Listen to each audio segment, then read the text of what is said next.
Big O Show. This is the Big O Show. This is the Big O Show.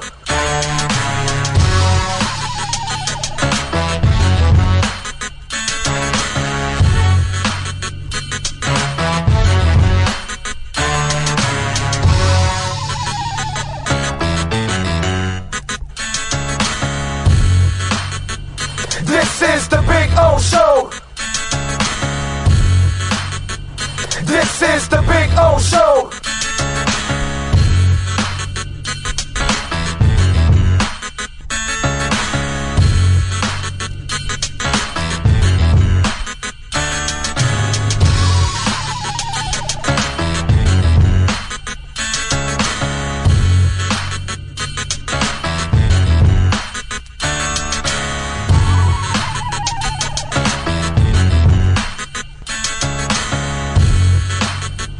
This is the Big O Show. This is the Big O Show. This is the Big O Show. This is Welton Rayom has more than 62 years of litigation experience handling insurance disputes. They're committed to resolving even the toughest insurance claims quickly. Call them for a free consultation. 954-966-4646. At Welton Rayom, they don't get paid unless you win. Property damage claims to your home, business, or condo as a result of a hurricane. Welton Rayom can help. Water, mold, fire, smoke damage, Welton Rayom can help. Call 954-966-4646.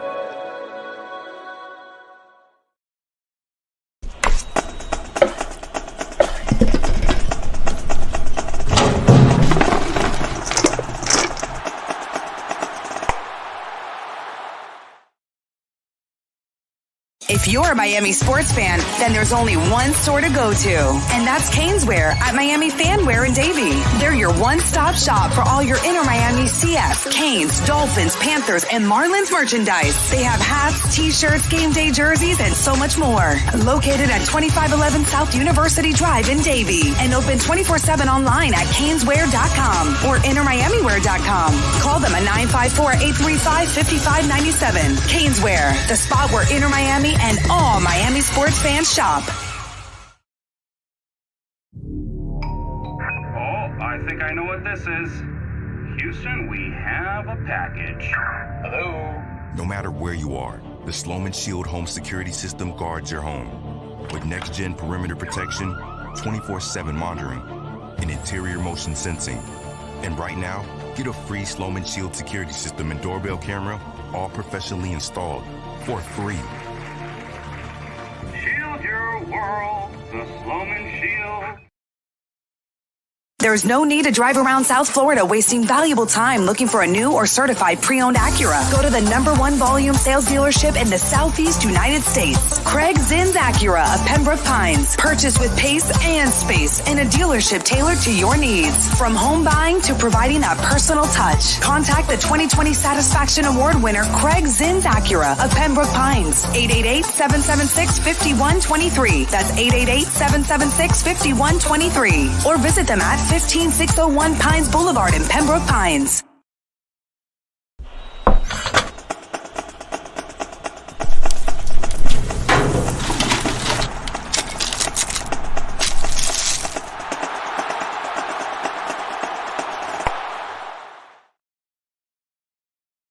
When you move, you need a reliable company led by passionate folks, eager to assist its customers during a transitional process that needs to be smooth. Call Essential Moving Experts at 844-368-5750 for all your local and long-distance moving needs. You can rely on Essential Moving Experts. Mention the Big O Show and get $150 off. Family owned and operated, they offer free 30-day storage, full-service moving, fully licensed, bonded, and insured. Moving was never so easy. EssentialMovingExperts.com. For over 16 years, EJDConstruction.com has provided South Florida residents quality craftsmanship, accurate project management, and exceptional service. That's why EJDConstruction.com is an A-rated member of Angie's List and the Better Business Bureau. When you're looking for the right custom home builder for additions or home remodeling, please call my friend Eric at 305-433-4843. That's 305-433-4843 for EJDConstruction.com. Welcome to Red Light Therapy, a revolutionary technology perfected by NASA to aid in muscle strengthening and recovery. Red and infrared light has the capacity to penetrate deep into the cell's mitochondria, potentially leading to increased energy, faster recovery, and the optimal performance your body demands. Train, fight, recover.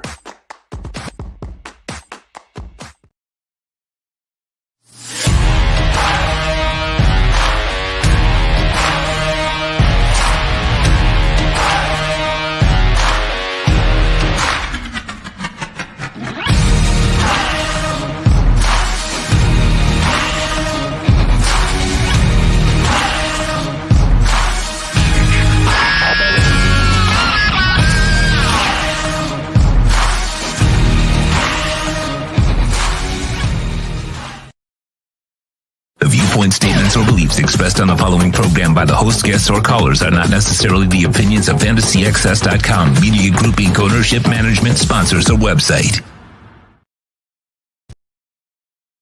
When it comes to South Florida sports teams, very few in the media have witnessed, lived, and covered it like the Big O. Let's start the program dedicated to your favorite South Florida teams with a passion that's unmatched. The Big O Radio Show is on. Here's the Big O.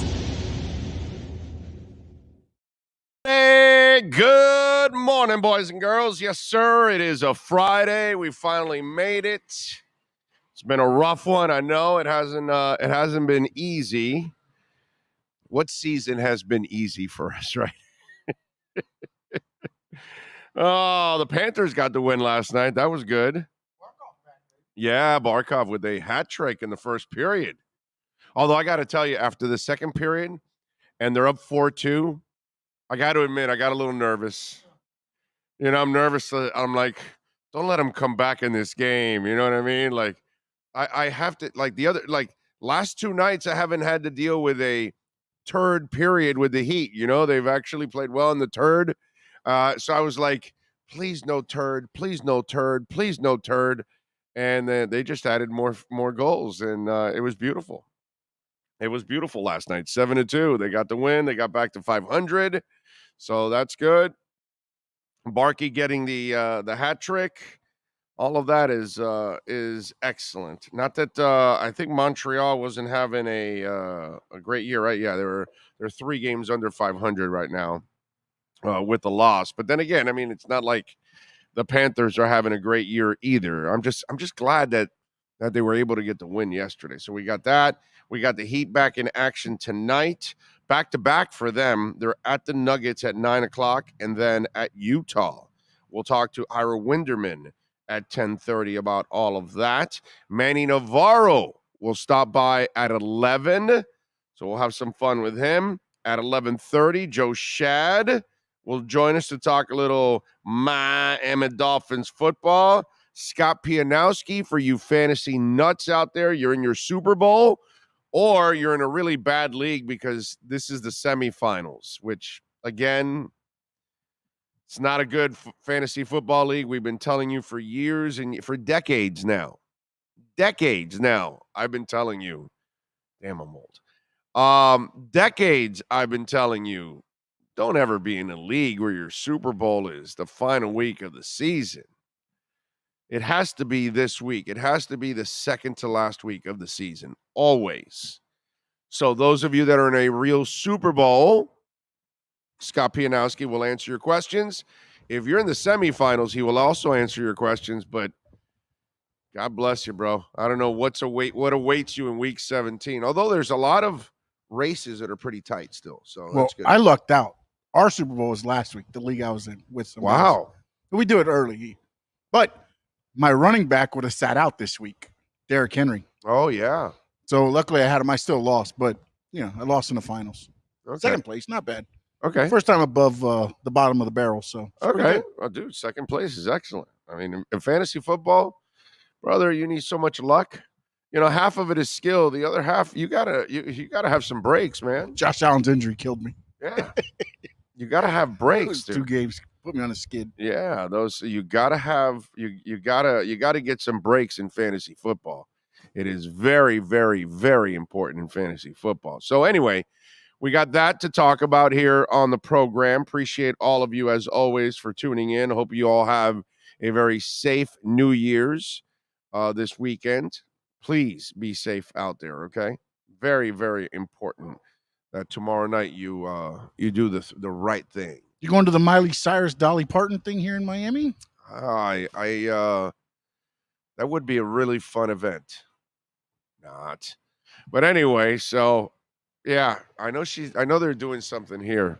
There's always some kind of celebrities doing some stuff down here. You know what I mean? That usually happens.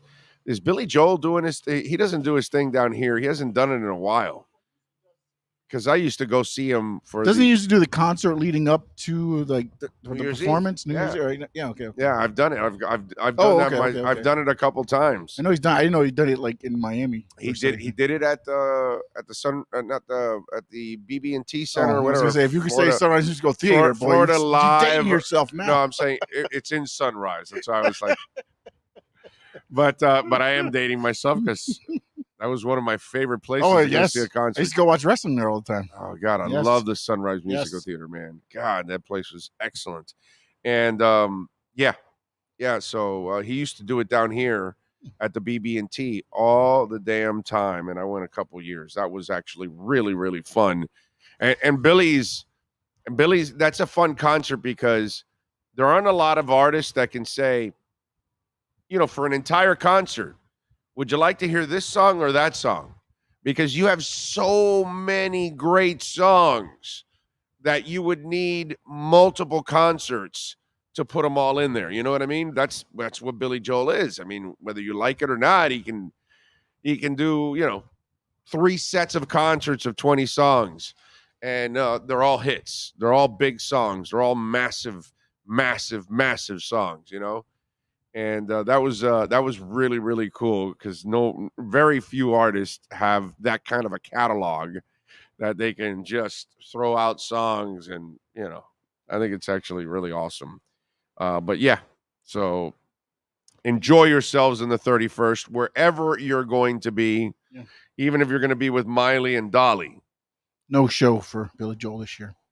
The next show is January 13th, unless it's like an intimate show or something like that. And at Madison Square Garden. Madison Square Garden. The 27th, he's here at Hard Rock Live. Okay. Because he does, he does, I don't know if I think he still does a concert a month. Yeah, actually, yes. It's a residency. MSG. It's 87th show added to the monthly residency at the Garden. Yeah. So all of them are sold. I'm dying to do one of those, by the way. Go up Wow. to me. He's doing AT&T Stadium. Yeah. Damn. It's Billy Joel, dude. I know it is, but so it's like he's like an American treasure, bro. You know what I mean? It's just, it's Billy Joel. There's just so much there. It's just sick how many great songs that man came up with. It's just absolutely awesome. But yeah, I'm dying to do one of those MSG concerts. Go out, go up there, but I got to make it go up for 4 or 5 days and see a Billy Joel concert and then something else, another concert there in New York at the same time. I got to do that one day because that is actually a cool thing to go see. At MSG? I know, he sells them out. Yeah. You got to plan ahead of time. Definitely. It's sick. And I think it's also like me. Right. Oh, Stevie Nicks? When is that? Is that the one here? That's in Madison June Square 16th Garden? in Philly. Oh, wow. But actually, let me check that That's one. That's a pretty cool show that Stevie Nicks is opening up, man. That's awesome. That's fantastic. But Who's Joel Nicks? I'm sorry, I'm not. Joel Nicks? Yeah. I don't know. I have no idea. Says two icons, one night. Oh, never mind. I see what they did. They did it across Billy Joel, Stevie Nicks, Oh. but it looks like it says Joel Nicks. Oh, okay. Yeah, I'll go back to my hole. I got you. All right. Anyway, so that should be cool. I gotta do that one day. What else do we have? What do we have on the chat board? Remember, you can send in your questions, your comments through Cash App or Venmo at Cash Big O Show. That is Cash Big O Show, and of course, you can always send that Bitcoin in. That we love that. Rick D. Man was the first guy in on the chat board. Wow. JB Smooth, number 2. Alex Valenzuela. And these are different names that I'm used to at the top. Or is it that so many chats have come in? The other guys, no, those guys were at the top. Yeah, wow, that's a different group at the top here. Yeah, no, the normal guys aren't there normally, right? Yeah, Adam Outdoor Bushcraft Bear. Good morning, Big O. Hopefully you have an awesome day, and can we get that win on Sunday? Well, they got a chance. I mean, I may not be the most, let's say, I may not be the biggest believer in Teddy Bridgewater, the quarterback, but because the New England Patriots aren't really a great team, I think you got a shot, and they got enough injuries. Look, I don't know how really injured they are, because to believe Bill Belichick is like believing George Santos. So I'm not exactly sure who tells more the truth, George Santos or Bill Belichick. But if they are that injured, then that's going to hurt what's their strength, which is the defense. If they've got a bunch of injuries also, especially in the secondary against the Dolphin receivers, Teddy should be able to facilitate and get the ball to those guys. You know what I'm saying? They got a shot. I would not be shocked if the Dolphins win. You know what I mean? I'm not going to sit back, because these are winnable games. And I'll give Teddy Bridgewater something I will never give Ryan Tannehill.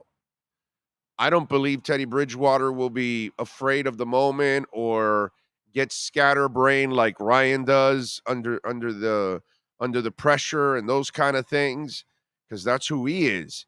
Teddy, I just think, lacks the physical abilities at times to make the plays. But if you look at it, you don't have to make a ton of big plays in this offense if you can just facilitate. And I think by just facilitating, that'll be enough to make plays in the passing game. But here's the most important part, man, and this is what we talked about yesterday and the day before. Mike McDaniel's got to do some coach stuff now. And if the running game's working, you can't go abandoning it. If it's working, you need to milk it. You need to use it to your advantage to help your quarterback, to help your defense, to help your offense. All of these things are part of the mix. So that to me, that's the important part out of all of this. But they got a shot. Hell yeah, they got a shot. They can win this game. They can win both games. The roster's good enough. And that's where, again, I got to see from Mike McDaniel. I need you to win a game without Tua.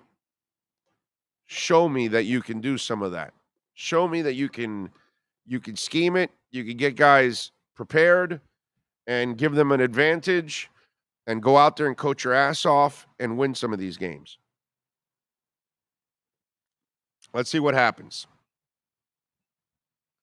By the way, Venmo or Cash App at Cash Big O Show. And of course, gotta love him, man. Ho Yoon chiming in. Happy New Year. Thank you, Ho Yoon. Appreciate you chiming in on Venmo. Appreciate it. Thank you, Cash Big O Show. That is Cash Big O Show on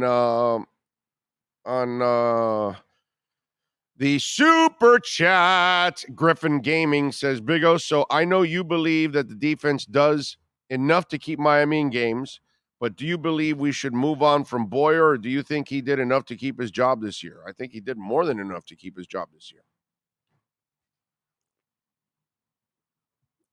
I think I've said this over and over again. I don't think Boyer's a problem. I think Boyer's done a good job overall.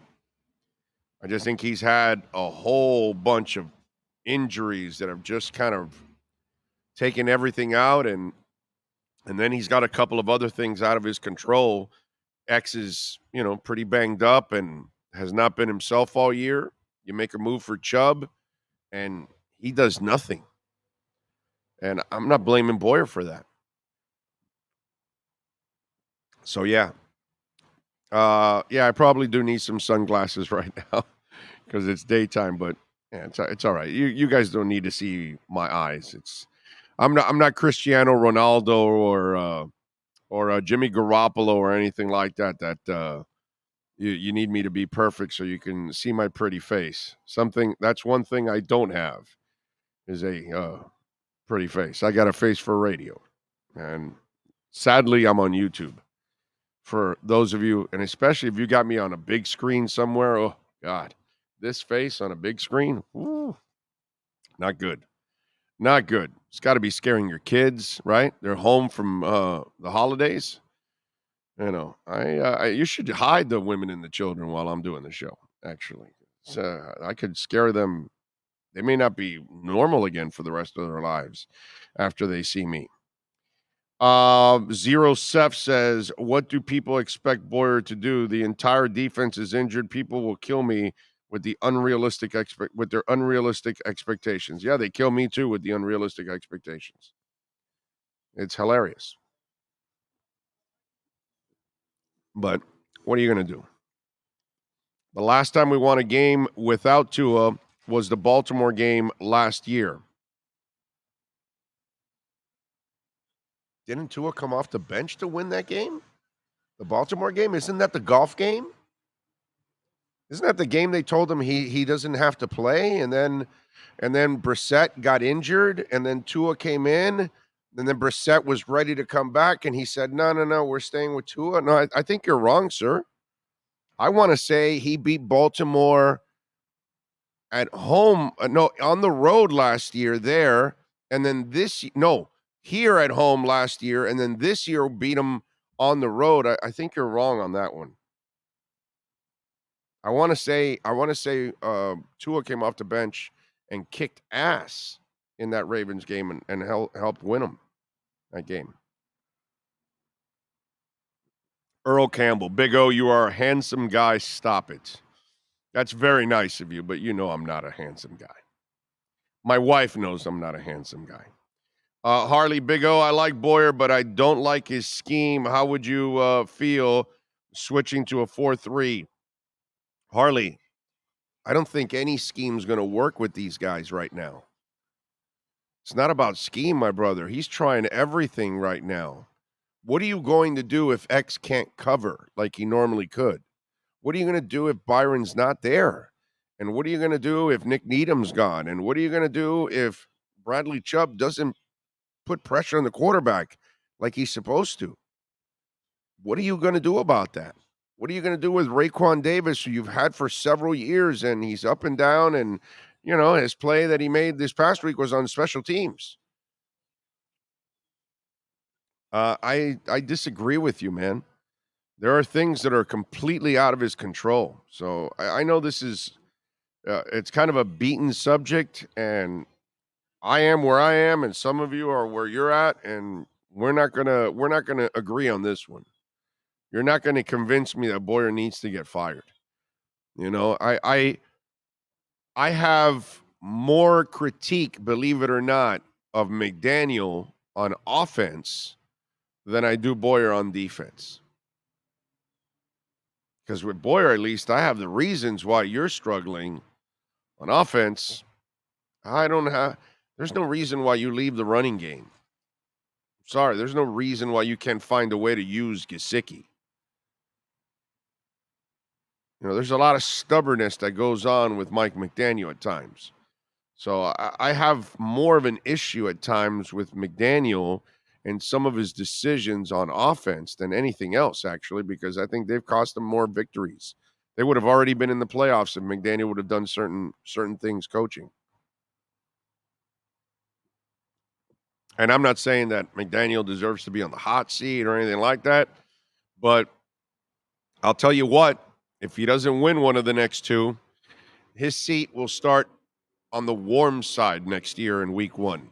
in my eyes, because he did not pass the test the first year, unfortunately. As much as I like him personally, and, if he doesn't win the next 2 weeks, he failed. You guys do know that, right? He fails. That's just the bottom line. If he can't at least win one of the next 2, it's an absolute failure this year. There's a lot of flash, but not enough substance. And I'm not, this is not about fantasy football. Let's go back full circle to where we started the show. And that's my problem. EJD Construction, by the way, is a proud sponsor of our program. 305-433-4843, and full contractor, fully insured, liability, workers' comp, custom home construction, major home remodeling. They use shell construction in-house.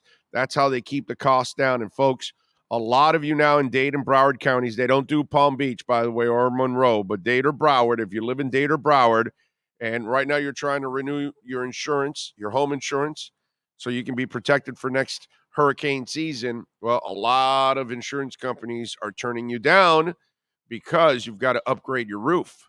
And if your home is older than 20 years, that is going to be a problem. So if that's happened to you already, you don't know who to call EJD Construction. Eric and the crew, they can do it all for you. Not only can they upgrade your roof to make sure you pass inspection, but any other custom home construction that you need. You need to modernize that kitchen. You need to add a new room. You need, like one of our listeners made a whole hut with a complete kitchen, barbecue, grease trap. I mean, it was just some fancy stuff, man. It was really, really cool. Call EJD Construction, 305-433-4843. Yes, sir. What are you going to say? A 17-9 victory over Houston, November 7th, 2021 is the last victory without Tua. Okay.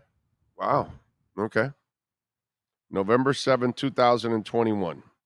So that was a Fitz victory, in other words. It was a Fitz victory, right? I would imagine.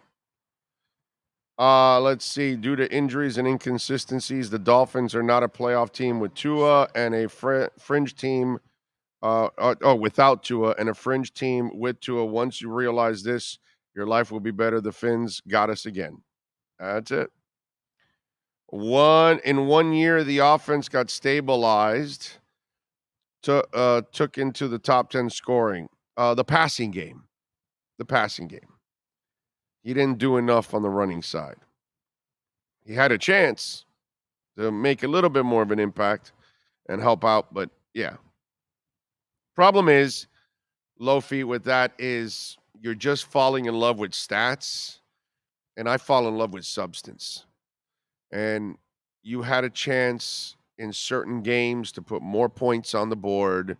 You were within one score of a lot of these games, and your offense couldn't find a way to get it over the top. And to me, that's where I have to give the knock on McDaniel, unfortunately. I'm not going to give him a complete pass. I just can't. It's not right. It's not fair. If we're going to be critical of players, then we have to be critical of the head coach, and he's got to also, get it done. I like him, but he's not a finished product either as a first-year coach. That we can say that he needs to tweak a little bit how he coaches.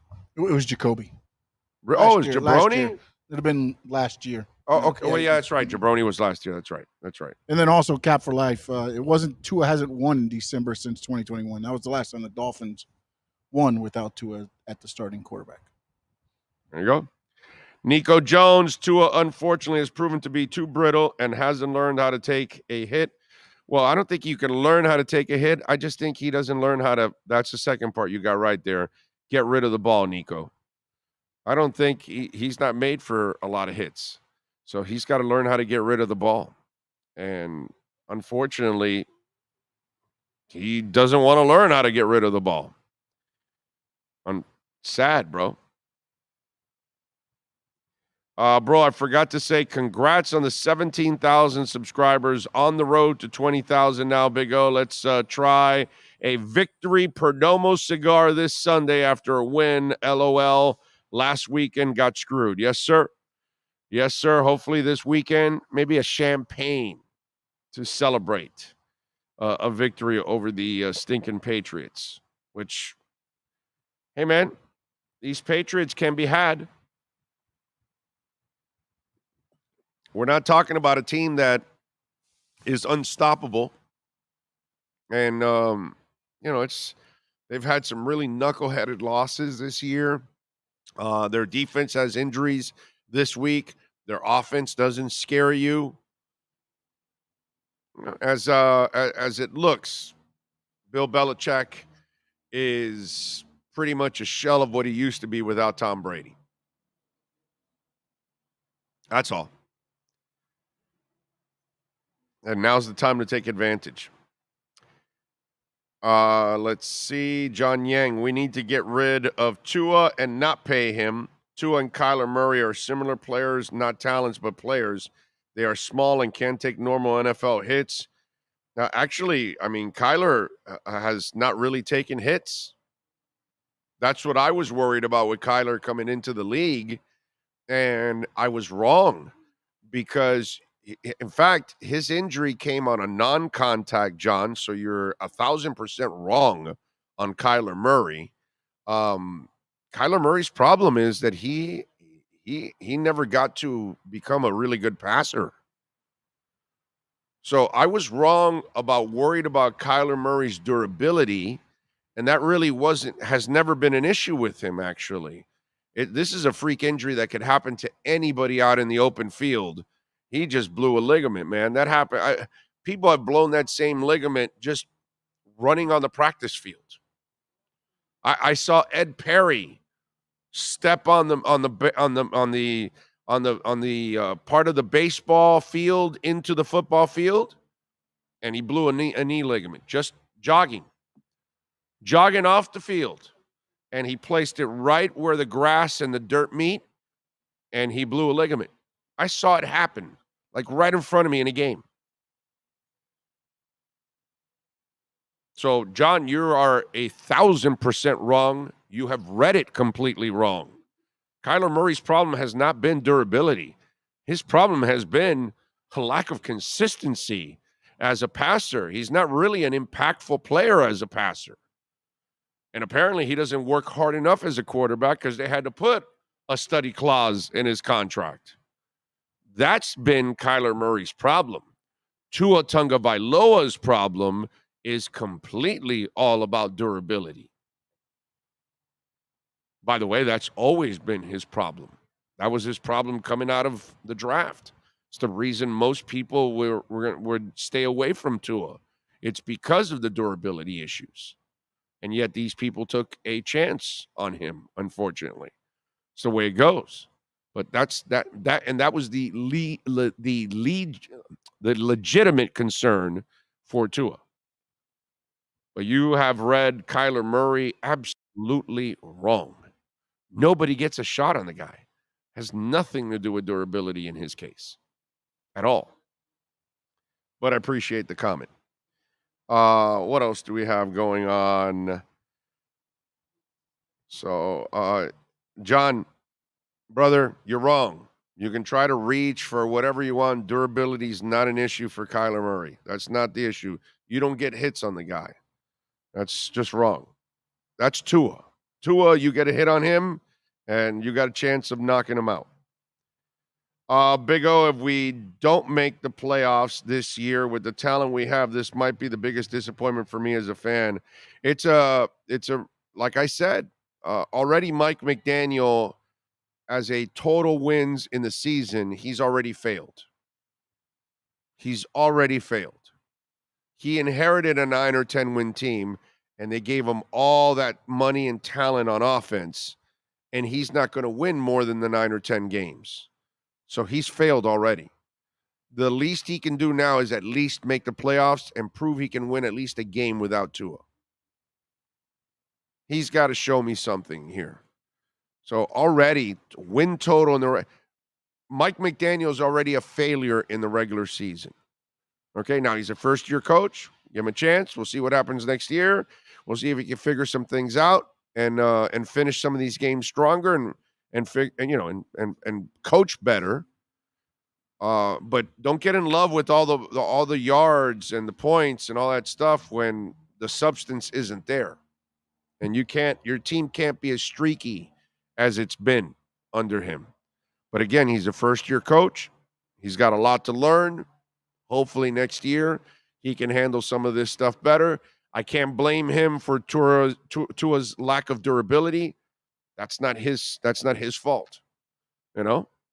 Sucks. But what are you going to do? Nico, thank you, sir, for the love on the super chat. Appreciate you. Remember, you can also send in your questions, comments, insults, compliments. If you even have a compliment, which, we get one of those every year. I think one a year. So it's already December 30th. We reached our quota for the year a long time ago. But the insults, you can chime them in on Cash Big O Show. That's Cash Big O Show on Cash App or Venmo. All right, let's switch gears. Let's talk a little basketball. Ira Winderman and our Acura Pembroke Pines Miami Heat and NBA report next. Heat fans, time for the best insight of your favorite team with insider Ira Winderman, exclusively on the Big O Radio Show. It's the Acura of Pembroke Pines Miami Heat and NBA report. Here's Ira Winderman. Hey, there he is. How you feeling, Ira? You feeling good? I'm feeling good. Do you want to start, or you want me to raise a talking point that you can use for the rest of your show? Your call, Mr. Acura Pembroke Pines. Did LeBron played the other night because the son of a bitch thought he could get an easy win, didn't he? LeBron played the other night because he had an agenda, and that's what I want to get to here, Big O. So I might be going a different direction than you want to go. LeBron James's post-game press conference continued what makes LeBron LeBron. And I was actually talking to Dave Hyde about this yesterday. I believe that LeBron remains the most passive-aggressive interviewee in all of sports. That'll say something, but he's definitely trying to get you into reading to his message. And I was actually driving, and I tried to run it by Dave Hyde, and I said, Dave, who comes close? And we came up with Aaron Rodgers and the little games he plays every year, that he's retiring, that Aaron Rodgers wants a trade, that he doesn't want Jordan Love as his backup, but that's the closest I can get for passive-aggressive. But to me, when LeBron says, I don't want to play at this team level at this point in my career, and he does it at 601 Biscayne Boulevard, and he does it in a building where he won 2 championships and played 4 NBA finals, to me, that was sort of, as I listened to the tape again driving home after the game, a sort of holy crap moment. Because, man, when LeBron wants to put something out there with the old, but I'm not saying this, he does it as well as any athlete today, and really as well as any athlete I can remember in sports. Yeah, no, I'm with you there. I mean, there's no doubt that he is the king of passive aggressive, but in the end, I don't think it means anything for the Miami Heat. I don't really think that Pat Riley wants to deal with that again overall, and especially at this age. And then his son's about to come out in another year, right? I think, right? He's got about another year left, right? Yeah, I think it's 2 years left. But yeah, to become NBA eligible, depending on the rules of the new CBA, when anyone might be eligible right away, considering the Heat are playing a kid who still hasn't graduated from high school, you just don't know what the rules are going to be. So, Big O, I want you to be first here. You can discuss this later on your show. I know I can fill your chat board. I'm going to throw a couple of things at you. I would have loved to have thrown at Kurt Heelan on redrecover.com Inside the Paint Show Wednesdays, but we'll do it here in our Acura Pembroke Pines report. I know the money has to be worked out and there are other elements, but I'm going to go to 2 basics here and get your thoughts. Would you trade Bam Adebayo for LeBron James? No. I'm surprised you just say no, because I thought it would have been more of an F no or something like that from you. And I agree. No, yeah, I'm tired of that dude. I just, the Heat have They made it to a finals without him. They almost made it to a finals last year without him. They need to just fix their own issues. And I like them running the asylum. I don't want players running. Look what you did. You allowed Jimmy to tell you to bring in Kyle Lowry, and you screwed everything up now. And so, yeah, I just think it's one of those things where I'm tired of the players getting in the way of all this stuff. And I agree. And Bam is 14 years younger, and you'd be punting on a decade. And by the way, part of my conversation with you today was I was going to tell you how proud I am of Bam, that he continues to be aggressive. He's not there yet where I want him to be to impose his offensive will, but God damn it, he's making his way there. And then I was going to tell you how proud I am of Tyler, that those two guys, those two draft picks are really developing in a really terrific direction. And now you want me to trade them away? Well, but here's the thing is, my next question to you was going to be, would you trade Tyler Hero for LeBron James? No, I don't want, no. You see, I'm going to disagree with you, Big O, for this reason. Okay. First, I want to reset this. You can't trade Tyler this season. It would have to be an offseason deal. Then he makes mega money. It's much easier to match a deal. You could put Kyle Lowry's contract in there, a couple of first-rounders. But I want to step back here a second with you. And as a matter of fact, it's what you were talking about before we spoke today on your break about the Dolphins and expectations and this being a go year for them and living in the moment and how Mike McDaniel had to live in the moment. So for a second, humor me on a Friday here in an accurate Pembroke Pines report. Am I moving Lowry to in the same time? You can get rid of him. Then you'll be happier. Oh, okay. Well, maybe so I'm saying, let's say it's Kyle, it's Tyler, it's Kyle, some draft choices. I understand you're talking about giving up the future, bringing back maybe what you perceive as a headache, inmate running the asylum, but for a year or two, how much more is left? But for a year or two, a team with Bam Adebayo, Jimmy Butler, and LeBron James, the way they could lock up defensively. I mean, oh my God, I wouldn't want to go against that. I would posit with you this. I'm agreeing it's not a long-term deal, but you know me. I'm F the long-term deals. I live in moments because they see how futures. That's Riley anyways. Futures can get shit canned down the road you don't know anyway. So if you have Bam and you have LeBron and you have Jimmy Butler, I would argue with you that even with Durant and Kyrie playing so well, even with what the Celtics would have, that would be a three-man, two-way combination. Each player, an offensive player, you mentioned Bam coming on, each a dramatic two-way player. And if you might say, hey, Ira, they already told Jimmy it's his team. They handed the keys to him. He might get a little pissy about it. Jimmy has been banging his head against the playoff wall now for 3 years. He did it against the Lakers in the finals to his last breath in 2020. He did it last year to that three-point attempt against the Celtics. I would be fascinated by that. I just think Jimmy and LeBron and Bam and anyone you put around them would immediately put the Heat at or near the very top of the Eastern Conference. And you know what? Here's the other part of that. And I'll get back to you. Do you have enough shooters around those guys? Because there's not a lot of shooting there. You know what? All of a sudden, Duncan and Max and Gabe and guys who aren't hitting shots now would find those open shots even opener. Number one. Number two, is there a more LA vibe player on the Miami Heat than Tyler Hero? In other words, if there's one player on the Heat, you go, that's an LA guy. He'd fit in. Tyler is the embodiment of the LA dude. So maybe if the Lakers are looking for someone to sort of exemplify what they want to be with their stylings, I think that would be interesting. I'm just saying LeBron got me to think, and that's exactly what he wanted to do with that post-game press conference he did that didn't even mention the game at all. And I do think Pat Riley would take LeBron back. I think he's moved past that. He said he's going to raise LeBron's jersey to the rafters.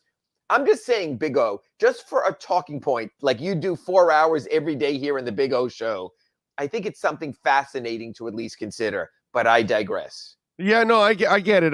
It's something that, and I get everybody's intoxicated for championships, and this will get you closer to the championship. And sure. I understand that. It's just, I have a hard time getting over that guy screwing Riley and making his decision after the moratorium. You know what? We all get older. And I have a hard time getting over that. And I'm writing a Sunday column on this. And I even mentioned making him draft Shabazz Napier, which the Heat didn't want to do, and then he leaves.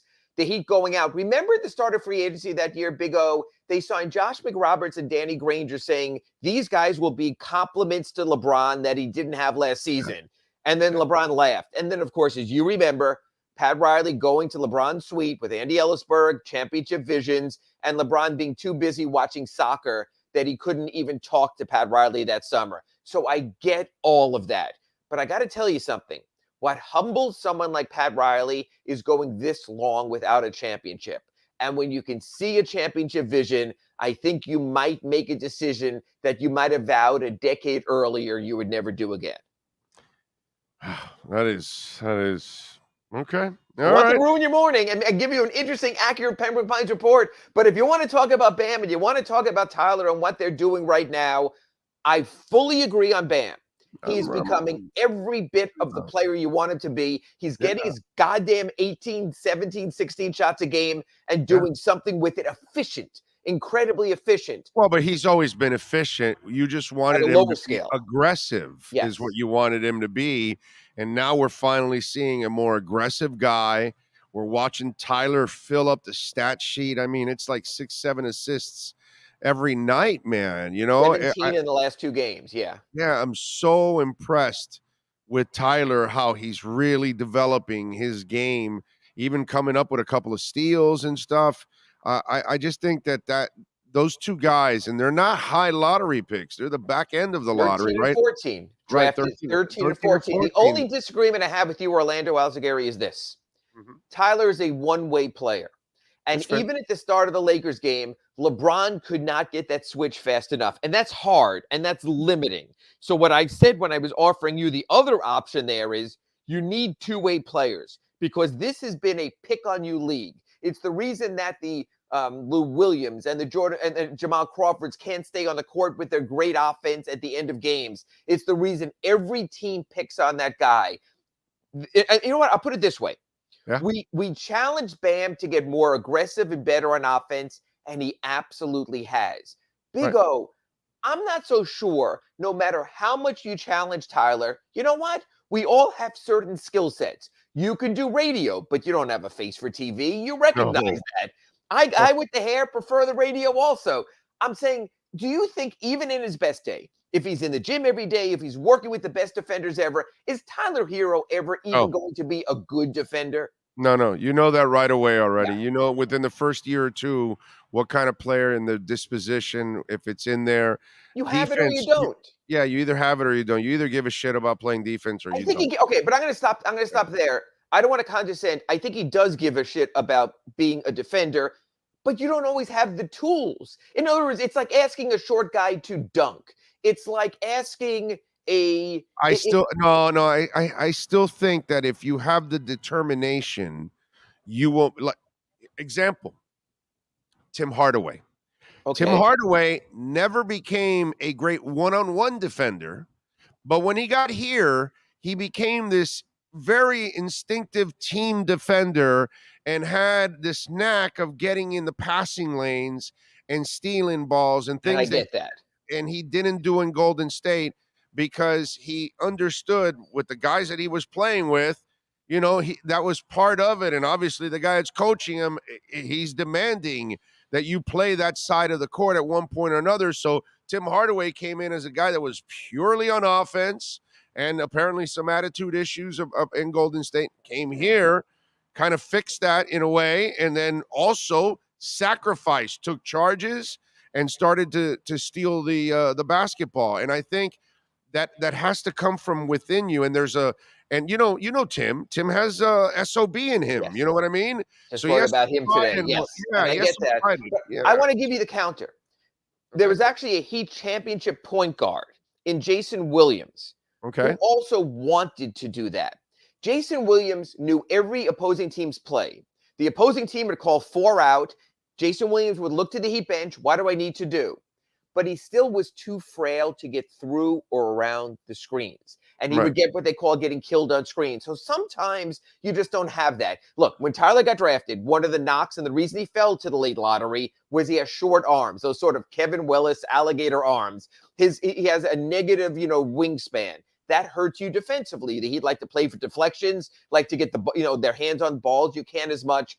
Tyler is trying. Tyler cares. Tyler, please, if you get a chance, go to the arena, watch him off the ball. He works at it. Some players don't have skill sets. Shaq couldn't shoot free throws. He could work all he wanted. He just couldn't do it. So I think you have to look at a player's limitations also. Bam Adebayo has the greater upside for that reason than Tyler. He can be a two-way player.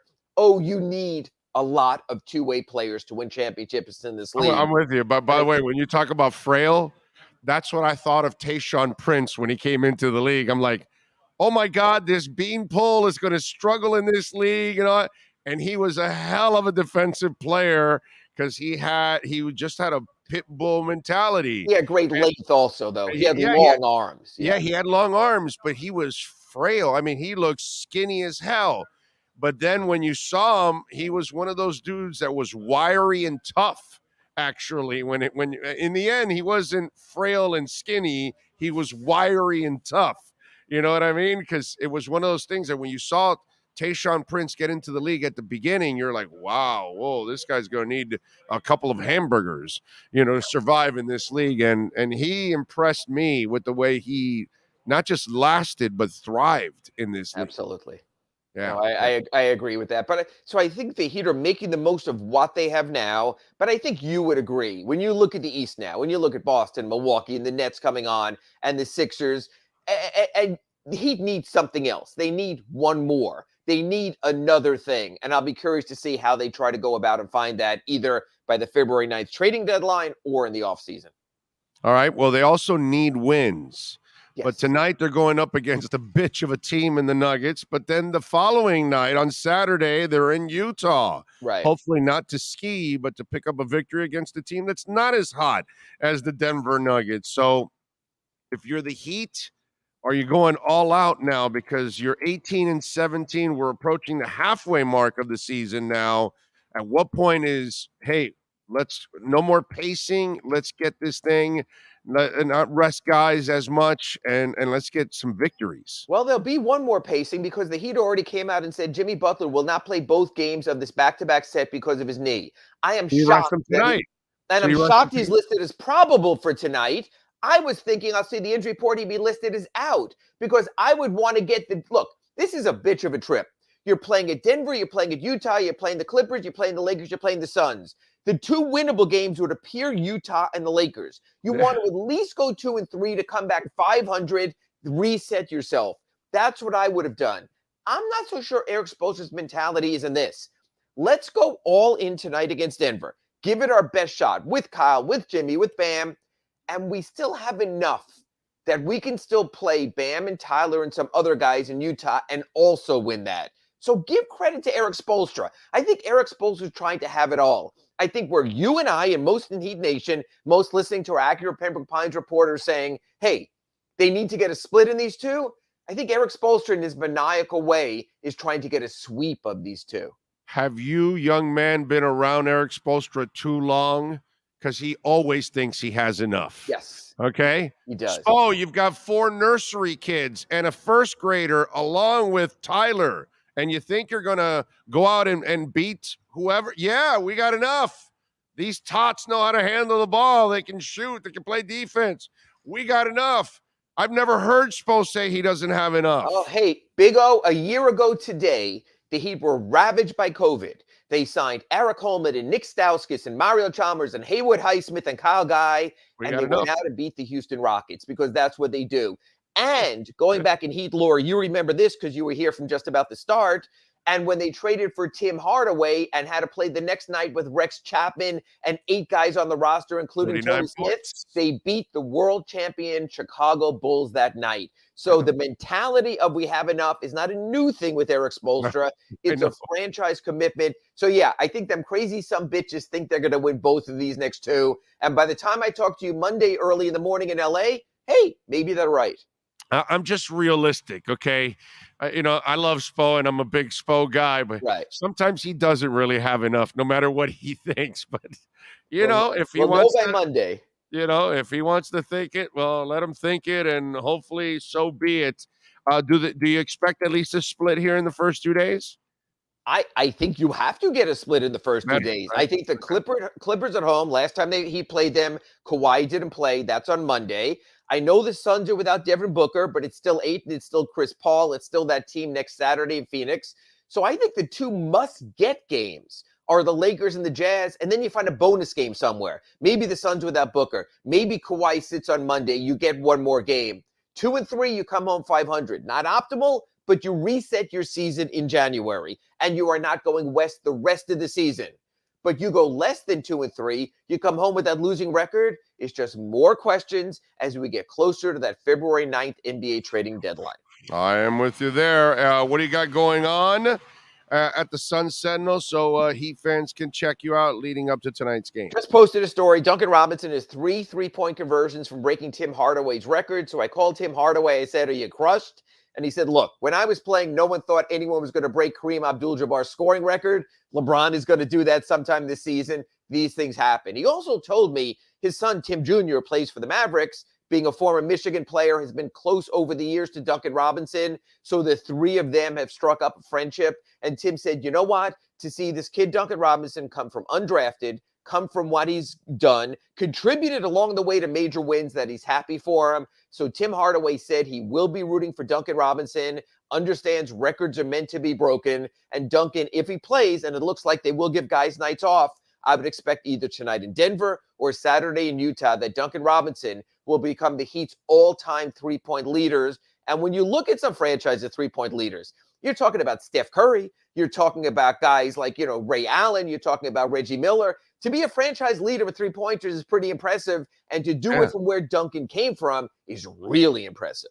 Yeah, and plus he's such a good dude that it's so easy to root for Duncan Robinson. Yeah, you just want him to grow as a player and help you out in other ways. All right, follow him on Twitter at Ira Heatbeat, and make sure you subscribe to the South Florida Sun Sentinel. Ira, thank you, my friend. Appreciate you immensely.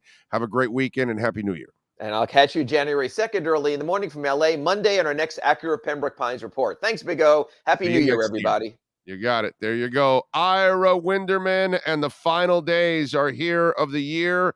Come on out for the Season of Performance event going on at Craig Zinn's Acura of Pembroke Pines. Hundreds of vehicles to choose from. We got a hell of a selection. Brand new, certified pre-owned vehicles. The 2023 Acura Integra, $369 a month. You can lease it. Come on out here. We still have 2022s, like the TLX Technology Package, $449 a month. So if you're looking for a beautiful RDX, an MDX, an ILX, a TLX, come on out. 0.99% financing.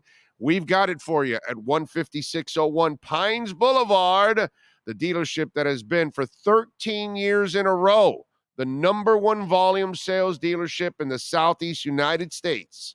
That is Craig Zinn's Acura of Pembroke Pines. You've been listening to the Acura of Pembroke Pines Miami Heat and NBA Report with Ira Winderman. When you're looking for award-winning service and great deals from the #1 volume Acura sales dealership in the Southeast United States, you go to Craig Zinn Acura of Pembroke Pines at 15601 Pines Boulevard in Pembroke Pines. Right, all right. I don't know if I can take LeBron again. I don't know. The passive-aggressive crap, and and then he wants to run the team, and no, man, no. And I'm tired of players running the team. Players can't run your team, dude. They run your team, and you end up with Shabazz Napier and Kyle Lowry. No. And then they're trying to convince you, no, you can't let go of Mike Miller. He got pissed off because the Heat cut Mike Miller. Do you remember Mike Miller? He was falling apart, dude. He was put together with Scotch tape. He had Mike Miller's run here was about 3 or 4 big games. That's it. And he had this, this thing about trying to keep him on the roster when he really wasn't anything special at that point anymore. I'm just kind of tired of having the players make your decisions, and I get it that in this NBA they have more power than ever, but Pat Riley has never needed players to make decisions for him. Okay, to me that's the problem here. And look at Jimmy. Jimmy Butler screwed himself by wanting his best friend, to come here. So you got your best friend $30 million a year, but he's not helping you at all. He wasn't really much of a reason why you even were one shot away from getting to the finals last year. Hell, Gabe Vincent might have been making more of an impact down the stretch last year than him. Yeah, I'm kind of tired of that. So, what are you going to do? Green Bay was a shootout. I don't know what. You guys got another conversation going on. What do we have here?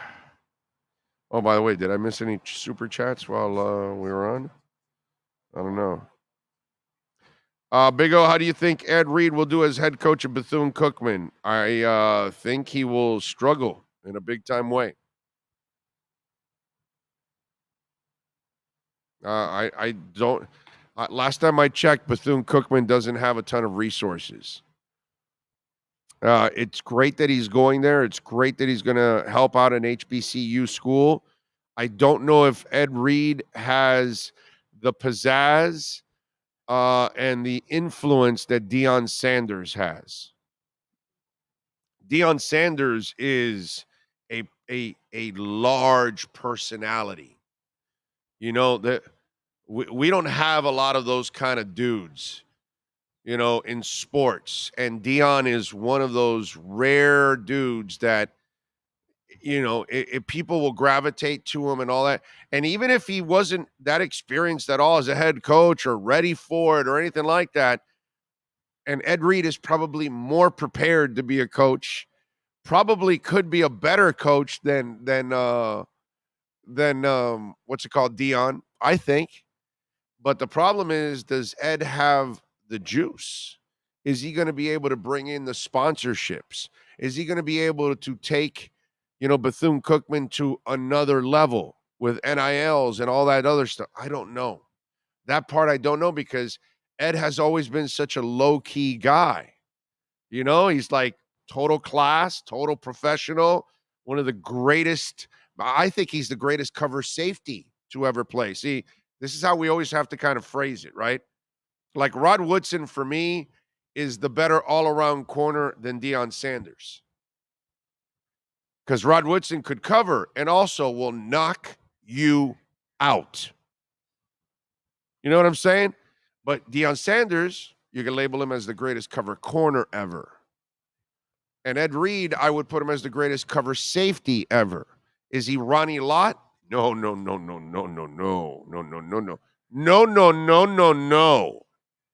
Right? Because Ronnie Lott could cover you, and then he could also put you 6 foot under the ground. Okay, so, you know, kind of just in case. So that's, for me, that's kind of how I look at things at times, and because you got to look at players for what they are. This is why I have this argument with Marcel. Oh, off script. That's not who Tua is, bro. It's not who Tua is. Okay? Every quarterback will do something off script out of desperation. The pocket broke down. He got sucked out of the pocket, and he's got to find somebody quickly, and he did something. Every quarterback will do that every once in a while. But the Mahomes and certain guys can actually do that all the time with no problem. That's not what you want with certain people. So you got to understand who they are. And so I understand who Deion is. He is, you know, dude, he's a magnet. Very few people have ever been like this guy. You know, it's different because he can connect with people. It's like Snoop. You have all kinds of rappers, right? But yet there aren't many like Snoop who has the personality and the intelligence to communicate and connect with the rap community and with corporate CEOs. Okay? See what I'm saying? There's an enormous difference. Some of these guys, you know, some rappers might be just rappers. They just might be artists. They might be just into themselves. but they don't have the kind of personality that can connect with other people like that. These are special individuals that do stuff like that.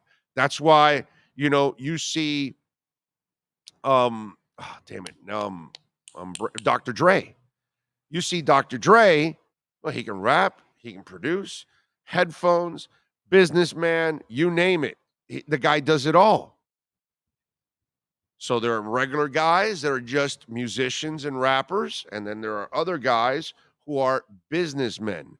There are other guys who are personalities that they just have more juice in other areas. And I don't think people realize what Deion did at Jackson State. My God, very few individuals could do stuff like that, because most of these corporations aren't going to tie themselves to HBCU schools because they don't bring in the amount of eyes that they do at Alabama and Michigan and Ohio State and USC. So they'll gravitate to those all the time because that's where all the Heisman Trophy players are going to play, and that's where all the first-round picks are going to play and all that stuff. And Deion was starting to get people high, big time, 4 or 5-star recruits. He was starting to get them, Yeah, the number one recruit, but not just the number one. And by the way, he's going to Colorado now, and so. But not only that kid, he was getting others. I don't think people understand what Deion Sanders was doing is legendary. And I get it. I'm in Miami. I'm talking about a cane. And so some of you are going to get butthurt about this because you can't be objective about this. But Ed Reed is not Deion Sanders. And so maybe he'll prove me wrong, but I just don't see the same personality and the same kind of dude that can cross over to all kinds of people, And so that's why I think he's going to struggle at Bethune-Cookman. I think he'll do, you know what I mean? I don't think he's going to do what Deion was doing. I think people underestimate the power that Deion Sanders has as a personality to connect and engage people and help them and make them do things that they normally wouldn't be able to do. But I would love to see Ed Reed succeed and have that kind of success. Because in the end, he probably wants to move on to a better school. So this will be a stepping stone one way or another. We'll see. We'll see what happens with Ed.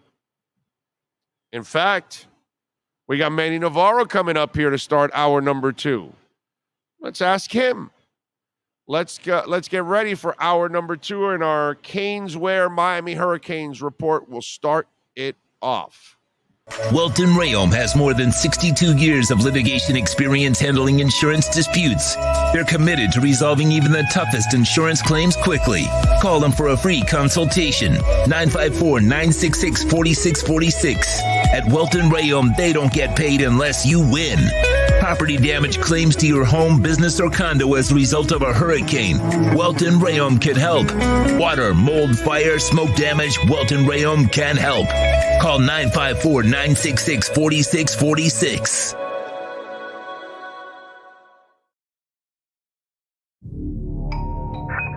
I think I know what this is. Houston, we have a package. Hello? No matter where you are, the Sloman Shield home security system guards your home. With next-gen perimeter protection, 24/7 monitoring, and interior motion sensing.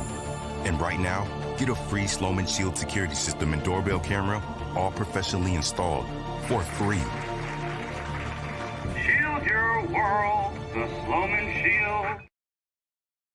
When you move, you need a reliable company led by passionate folks, eager to assist its customers during a transitional process that needs to be smooth. Call Essential Moving Experts at 844-368-5750 for all your local and long-distance moving needs. You can rely on essential moving experts. Mention the Big O Show and get $150 off. Family owned and operated, they offer free 30-day storage, full service moving, fully licensed, bonded, and insured. Moving was never so easy. EssentialMovingExperts.com.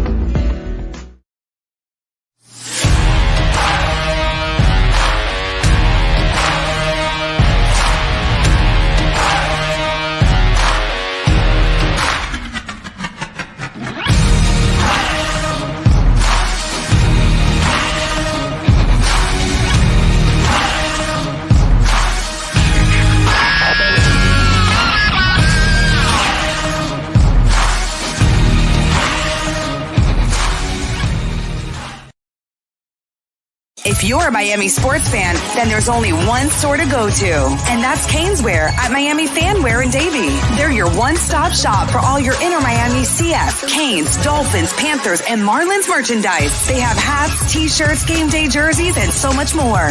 Located at 2511 South University Drive in Davie, and open 24/7 online at caneswear.com or innermiamiwear.com. Call them at 954-835-5597. Caneswear, the spot where Inner Miami and all Miami sports fans shop.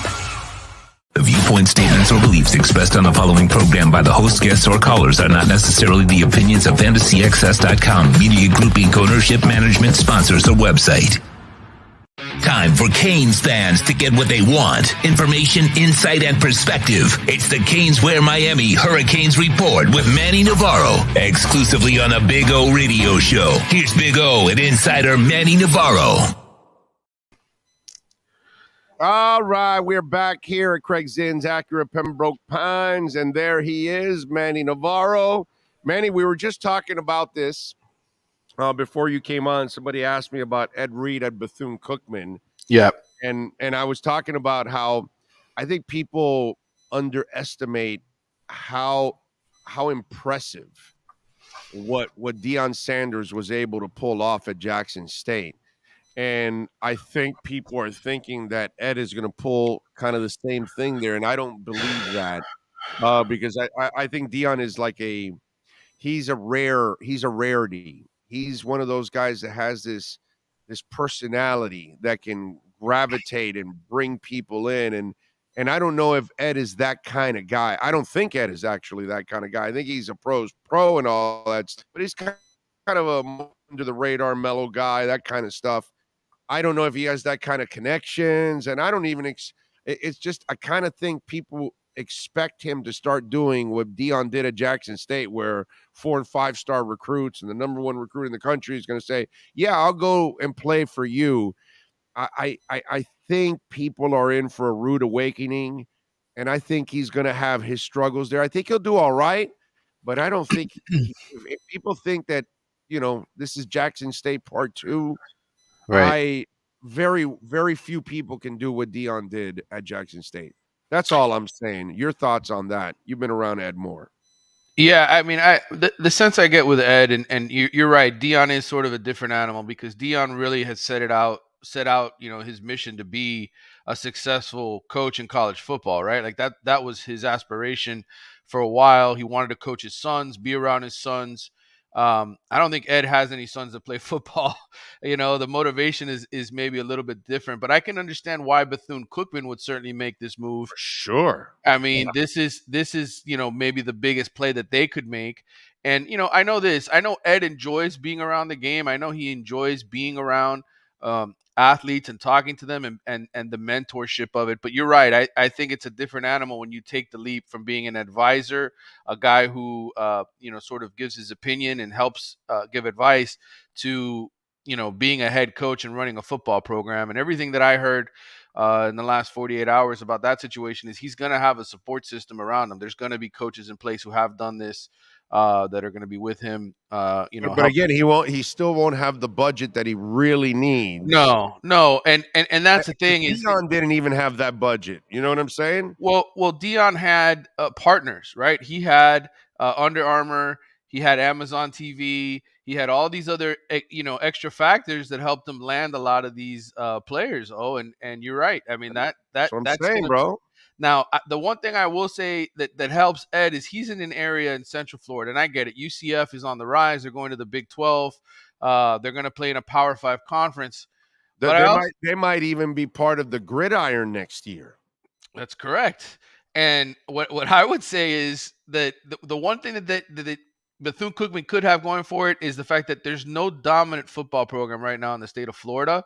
So he might be able to steal a few kids, from a couple of these programs to come to an HBCU and but is he going to pull Travis Hunter out of Georgia? Is he going to, go and do some of the things Deion did on the recruiting front? I don't think it's going to be to that extent. But he'll attract. I mean, listen, I would drive to Daytona Beach and be there for Ed Reed's press conference because there's enough interest nationally to find out how a former Hall of Fame player from the University of Miami does it at his new spot. You just want to hang out in Daytona for a couple days. Listen, man, you nailed Augustine and visit your parents. I'm actually here now. That's why I got the different background. You see, I busted him. Yeah. I know what you're up to. Yeah. Hey, no, I want to. It's a great story. For one day. For one day. Yeah, for one day. Yeah. So people will be interested. I just don't think it's going to carry nearly as much weight as Deion. You're right. You're right about that. Yeah, it's just I think people underestimate what Deion did there, bro. I really do. Like the juice he brought there, that was unheard of, man. Because they're gonna gravitate to USC and Alabama and Michigan if you're Amazon or any of those kind of outlets or whatever. You're not going to an HBCU school, man. That's just not that's unheard of, man. I'm telling you. How do you think he's gonna do at Colorado now? Well, it's interesting. I've written a few stories. I'm actually part of the team at The Athletic that's doing a lot more coverage on Deion at Colorado. And I can tell you this, there's some of the most read stories on our website because he's just a lightning rod for attention, And I was just having this discussion with my father. I think there's a lot of people who want to see Deion fail, because he's the showboater, the guy who walks around with swag and calls himself Coach Prime. And college football is full of haters. So there's a lot of people who are rooting against him, want to see him fail. And the thing that I don't really understand is Deion's, if you think about it, he's been a good person, right? Like he hasn't gotten in trouble with the law. Great person. He's given his money away to people to help different charitable causes. He's coached at high school, and yet there's a lot of ill will towards him because. Well, I'll tell you why I think there's ill will inside of college football because he's doing it the untraditional way. Correct. And because he didn't pay his dues all the way through. So you're not going to be, I can see the people inside the sport that are rooting against him because then that opens it up for other people to do it. And then that cuts their legs off because they're all trying to climb the ladder to get to where Deion is at and get that opportunity also. So I can see that. But, to this, I say, hey, man, these programs or these teams or these CEOs, they get to hire whoever the hell they want to hire. And if Jim Irsay wants to hire Jeff Saturday, or if the Niners want to hire John Lynch, or if the Warriors want to hire Steve Kerr, well, then so be it. And if the Nets want to hire Steve Nash, then go ahead and do whatever. It's your team. It's your program. Whatever it is, you make the decisions. You know what I mean? And you've got to live with the results. But here's the part that I have, an issue with those people that want to hate. The problem is some of these things have worked out. If they all failed, then okay, I tell you, but there is a John Lynch and there is a Steve Kerr. And so Mark Jackson did a good job until they fired him, actually. I know I just read a story now where he wants to get back into coaching. But we do have successes. For some of the failures that are out there, we actually have some success stories. So we had Marty Herney. I don't know if you know the name, but he was the first guy that skipped from our business, media, and became the general manager of the Carolina Panthers. Wow. And he then brought in Polian, and they ended up going to the Super Bowl. And then when Polian left, he then brought in Ron Rivera. And he did a pretty good job for a certain amount of time. And then Herney was then, you like always, you're hired to be fired eventually overall. But that's my problem with all of this If they were all Magic Johnson, then I could, tell you, hey, bro, this is a joke. What are you doing? But the problem is you can turn to me and say, well, wait a minute. Oh, this guy succeeded and this guy succeeded and this guy succeeded and this. So we got to, you got to respect their decisions, whether it works out or it doesn't. We'll see. But I'm with you. Deion's done nothing wrong, except he's always been a showboater. Right. Always been a self-promoter. But the one thing he's always done is back up everything he's ever done. Yeah. Everything. He's had success at every level, and yes, he carries himself differently, and it is self-promotion, right? He's this Amazon crew following him. But look, he feels like he needs to set example for his people, is what he calls it, right? I need to help other black coaches be successful in this business. This is my life mission. And if this is the way he feels and he's doing it the right way and caring about himself the right way, there's nothing you can do to knock him, because I don't know how you knock anything about Deion Sanders. Why? Because you're pissed off that he's cocky? Well, guess what? When you're that successful, you can be all the cocky you want. Yeah, there's Walter Payton and there's, all kinds of other athletes, Cal Ripken, and we can find all the ones that are humble all the way through their whole careers and all that stuff. But there's plenty that were braggadocious. And if you're going to brag, you got to back it up. And that's the one thing. Deion went down to Jackson State with the braggadocious, and guess what?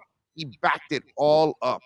Yeah. So, give him respect in that sense. This will be a different animal. Antonio Morales, who covers USC, he and I teamed up to write the story that we put in The Athletic yesterday, which is kind of a roster assessment and kind of how big of a hole does Deion have to climb out of there at Sure. Colorado.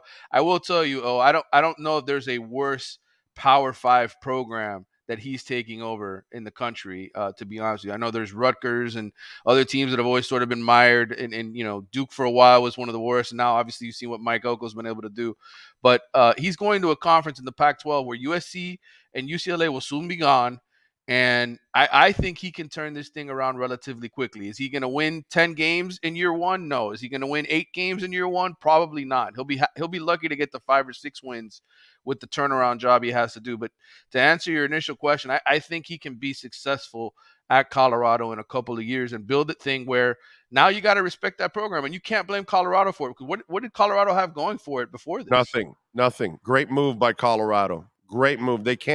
You can't lose by doing this. You can only win. A loser would be not to try this, right? Because he has juice that most people just don't have.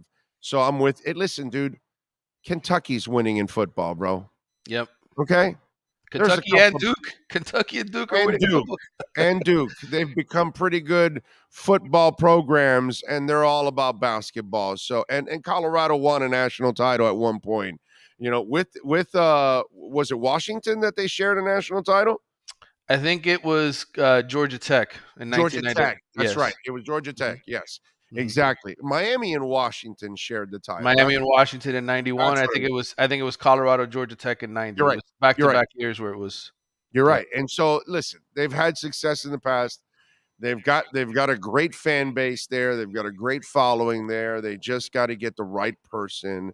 I think it's the right move on their part to try and bring a guy like that can really bring a lot of attention to Colorado. And again, by the way, Deion Sanders is doing a lot of good for a lot of people, not just coaches, but he's doing a lot of good for those kids too, and opening up doors for them. So to me, picking on Deion is just you're just jealous or something, or it's just, I don't know what it is. He's not a bad person. He's never been a bad person. All he's ever been is braggadocious. Big freaking deal, dude. Lots of people are like that, promote themselves and all that stuff. The question is, can they back it up? And he's backed it up every single time. All right, what's new in the recruiting front for the Canes? Well, I caught up with Cormani McClain briefly yesterday. I was in Orlando for the Under Armour All-American Media Day. I know that's been a big story. Everybody keeps wondering. And you told them, make a damn decision. Well, listen again. I the way I wrote my story the first time on Cormani, and the way I've sort of portrayed it to you and different people who've tuned into my podcast as well is, I think the mom's driving the train here. I think mom is the one making a lot of these decisions. Yesterday, Cormani showed up for media day like he was supposed to do. Every player had to show up, but he didn't talk to the media. He took pictures. He shook hands. He said hello, talked to me briefly. And I tried to squeeze a few questions in to see what I could get out of him to find out what the hell's going on. He's doing a signing ceremony event on the 15th. I know that for sure. Where? At his school is my understanding, at Lakeland. He was supposed to have his ceremony on the 21st, and that obviously got canceled and delayed. I asked him point blank. I said, "Are you signing with Miami?" He just smiled. He said, "Everything is going to be okay." I can tell you this. So he walked around flashing the U. He wore the Miami hat for pictures. He showed up in Miami gear. So unless this is all staged to help TV ratings, right, or to help mom get that documentary rolling, I think that he's going to sign with Miami. But am I one? Well, you told me the mom's in charge. I got to tell you something. I feel good about Miami now because Cristobal's the kind of guy that mom loves. Well, I don't know if is he on the dollar bill? Is he Cristobal? Did he get on the 20? Did he replace Jackson on the 20? See, the money's all the same, right? No, I'm serious. The money's probably not much of a difference anywhere. He's going to get money wherever he goes. He'll have a great NIL deal wherever he goes.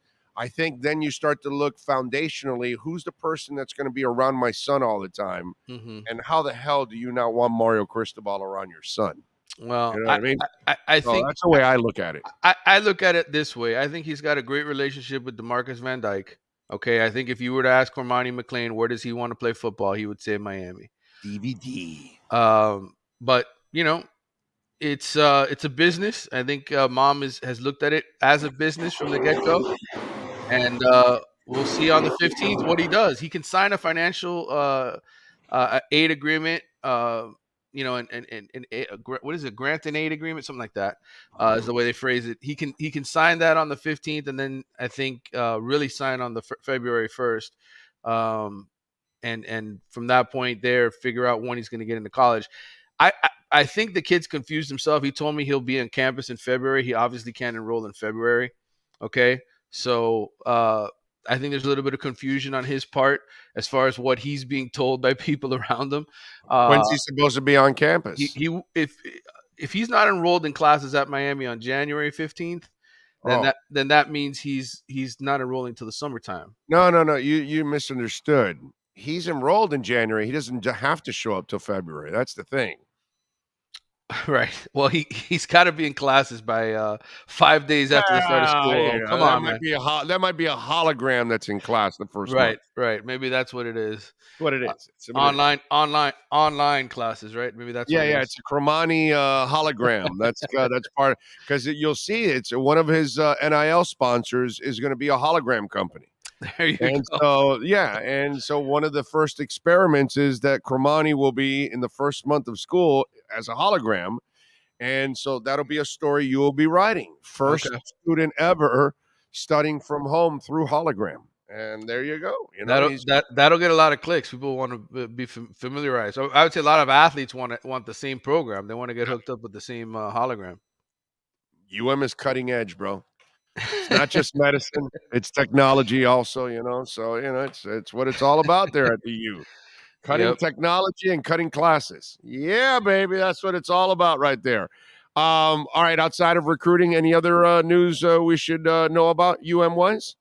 Just transfer portal is going to get kinked up here in the next week or two after the first. You'll start to have on-campus visitors from other programs. I think Miami offered a defensive tackle, or he's supposed to be visiting campus from Memphis, a 6'6", 340-pound kid supposed to be stopping by. So, the one thing I'll tell people is whatever you find in the transfer portal at this point are going to be just guys.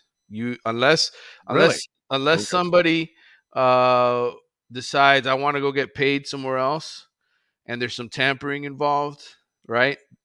I think you're going to see just guys available because otherwise they'd be done already. They'd already be signed in, with their schools. I'm not saying there's not guys that can't help Miami out there. All I'm saying is the Jalen Phillips, the Daryl Jacksons, the KJ Osborne. K. Osborne's, yes. Right. Those kind of guys I don't think are what you find unless these guys decide, hey, I want to go get paid, and then they enter the transfer portal, which will be a big deal.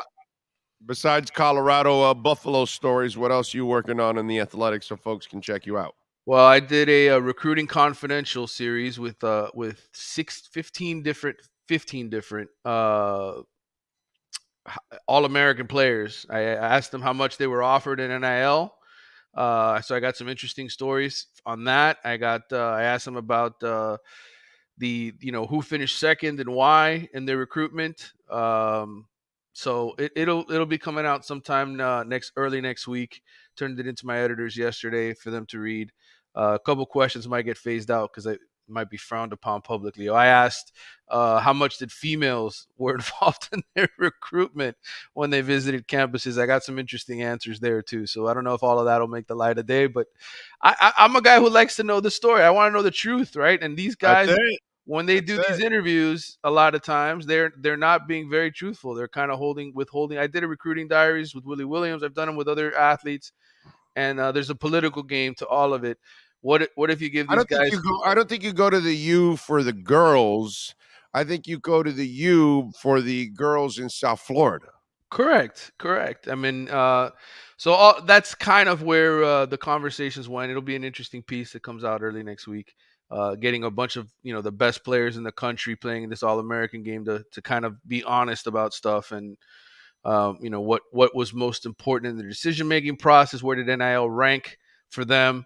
All that kind of stuff. So that'll be coming out, and then there'll be more coverage. I interviewed a ton of guys. I have so many stories lined up to tell here during the off season. It's just a matter of when I get to actually writing it.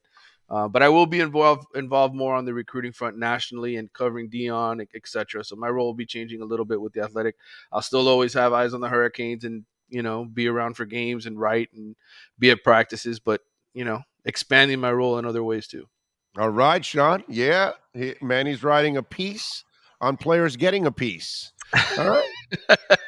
Follow him on Twitter and Manny_Navarro and catch his work there, catch his piece over at The Athletic. Subscribe there so you can find out about pieces. All kinds of pieces all throughout South Florida. Manny, Happy New Year, my friend. We'll catch up next week. Appreciate you. All right, brother. Happy New Year, guys. Take care. You got it. There you go. The great Manny Navarro, Canesworth, 2511 South University Drive in Davie.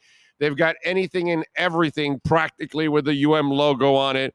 It's amazing. I tell you, Brett can find it. He has it inside the store. You name it. Something for the bar, something for your room, something for your office, something for a friend. They got jerseys, shirts, hats, helmets, neon signs for your bar, sneakers, sandals. They've got Dolphins gear. They've got Marlins gear. They've got Panthers gear. They've got Inter Miami gear. And did I miss anybody else? Inter Miami, Dolphins. No, that's it. I think that all 6 pro teams, they've got them in well, UM. 5 and UM's kind of treated like a pro team. We were having that conversation yesterday, actually. I was at a bar last night, and we were meeting with some folks, and we were talking about that, how the U is really a pro team in town. Because, that we were at this bar, and they were telling us that, and the place was packed with FSU fans because FSU was playing, right? So, and he was telling me, man, but we don't get as much for the U. And I told him, and I explained to him because he's the owner, but he's an out-of-town guy. He's from Chicago. And I explained to him, I said, the U's, they're a pro team. They're not a college football team. I know they play in college and all that, but they're a pro team. And he goes, what do you mean? And I go, well, most parents can send their kids to FAU, FIU, Florida, and Florida State.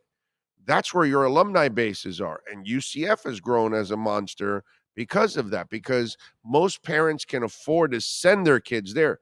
They can't really send them to the University of Miami. So when you go on campus, most of those kids, or half of them, are from another country. They're just grabbing their degrees and leaving, taking the education and going. And so that's why they're like a pro team. When they're good, the place is packed. But see, Florida State and Florida are always going to have it because the people that are following them aren't just fans. They actually went to the school. They actually care about it. They spent time in the dorms, in the classrooms, in the stadiums, all that stuff. So there's an alumni base that is strong, that does not exist for the University of Miami. Very few people you know in your life actually went to the University of Miami and graduated from the University of Miami because most of the people you know cannot afford to go to the University of Miami. Those that can afford it, great. Or those that got incredibly great grades to the point that they got some kind of scholarship from them, fantastic. My daughter did that a little bit. So, yeah, I get it. You can do some of that. But more often than not, that's the reason why they're kind of like a pro team.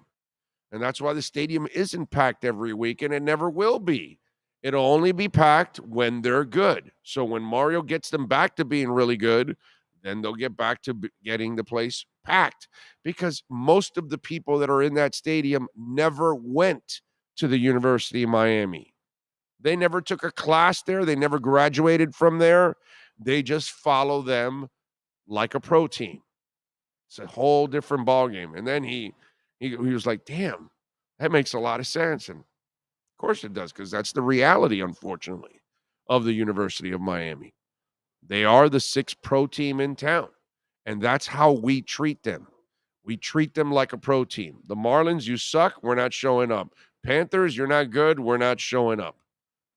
Dolphins sometimes, even though, I don't know, actually I shouldn't say that. Dolphins get a pretty packed house overall, even when they do suck, which is actually pretty amazing on our part. Our fan base is pretty damn good supporting this Dolphins team over the years. Don't forget, you order over $99 at caneswear.com. You will get free shipping anywhere in the country. Go to caneswear.com and check it out. That is your Caneswear report. If you're a Miami sports fan, then there's only one store to go to, and that's Caneswear at Miami Fanwear in Davie. They're your one-stop shop for all your Inter Miami CF, Canes, Dolphins, Panthers, and Marlins merchandise. They have hats, t-shirts, game day jerseys, and so much more.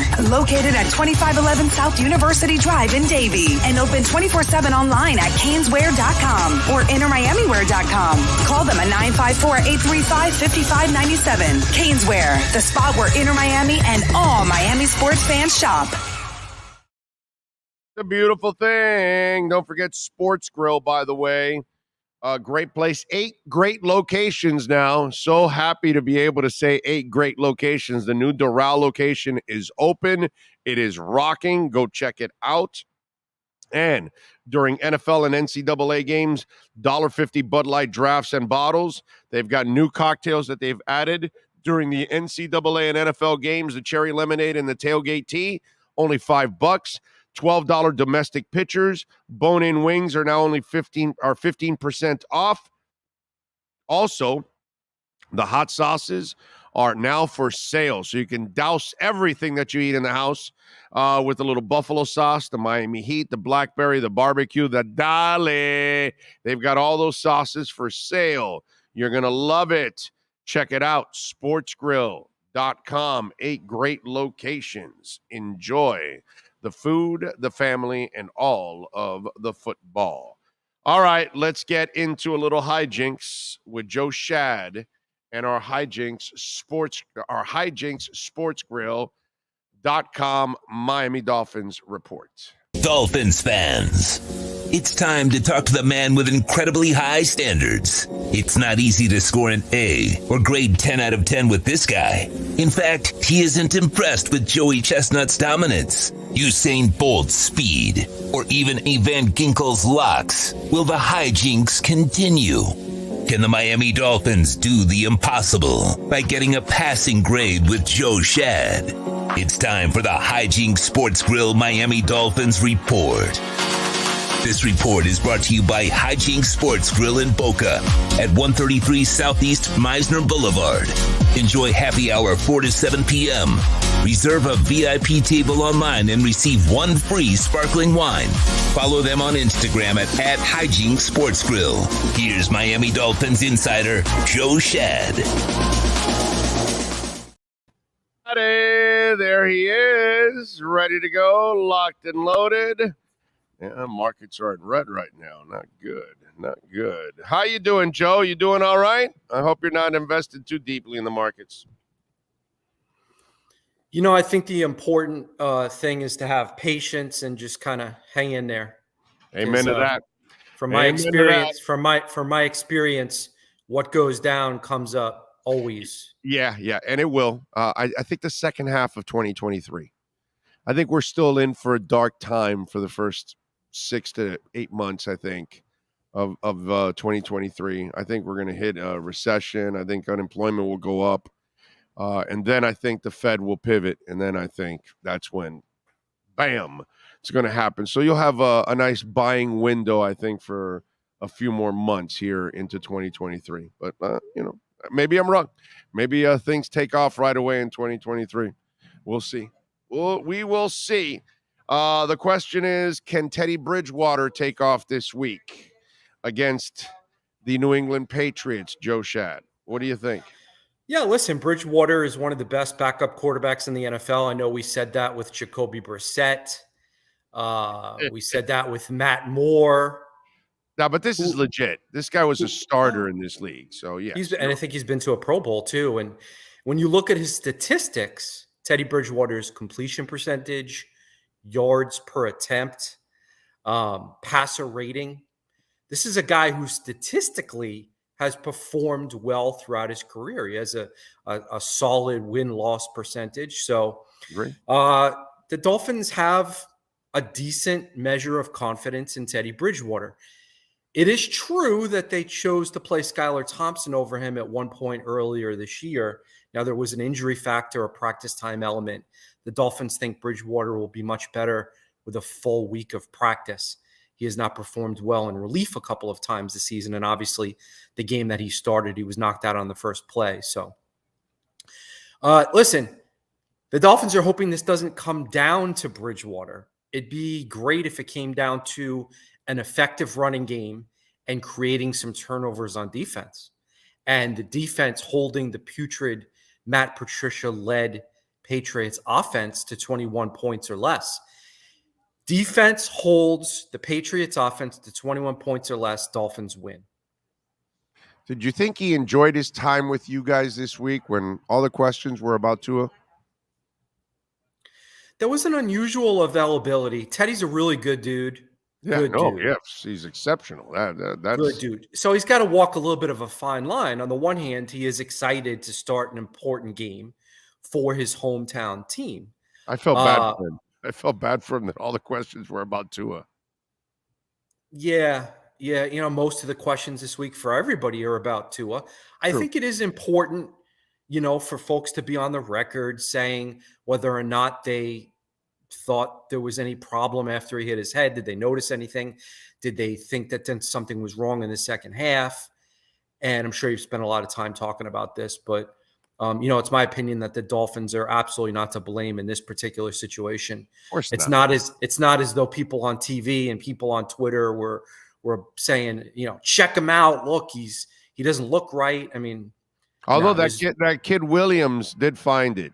He did get it early. He's the one that got it before everybody else. A random fan. Yeah, random fan. His last name is Williams. I forgot. We were talking about in the Dolphins. Give him complete credit there, but he nice eye on his part noticing that. We were talking in the Dolphins press room about how it's kind of like in golf, how people used to email in, you know, such and such player. I saw him on TV, move the ball, or, you know, and then they changed that rule where you can't email it in or text it in anymore because it was getting out of hand. But yeah, I mean, listen, this concussion thing is not easy for anybody. It's not easy for the players. It's not easy for the coaches, the trainers. You know, Tua wants to play. Of course he wants to play. But we need to make sure that he's protected from himself. No Yeah, doubt. he doesn't know how to protect himself, unfortunately. And that's why we're in this mess constantly, because that play happened at 4.81 seconds.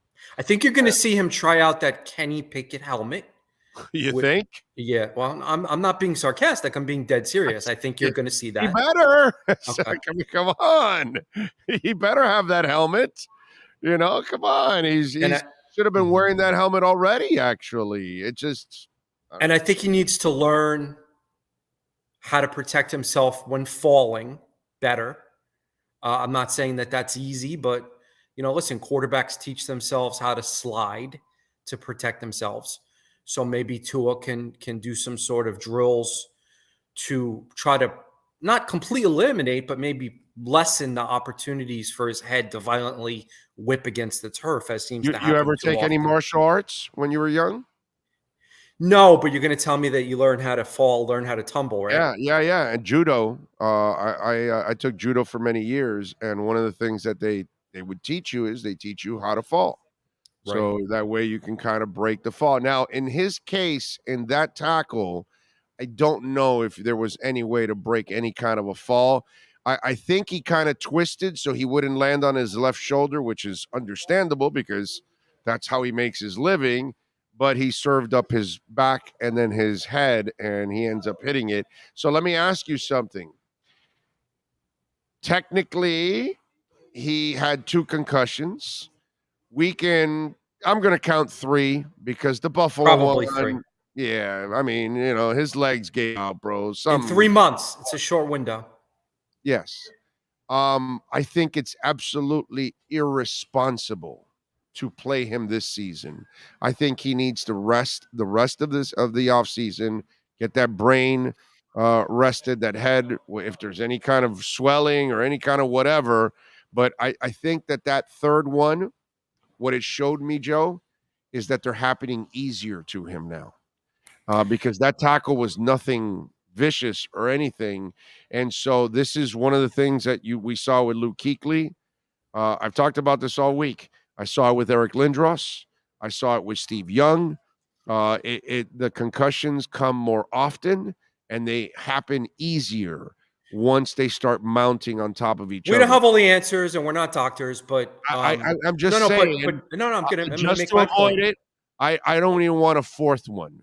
So I'd rather give him the rest of the offseason and say, hey, man, let's reset. Let's get you ready for next year. Let's get you fully healthy.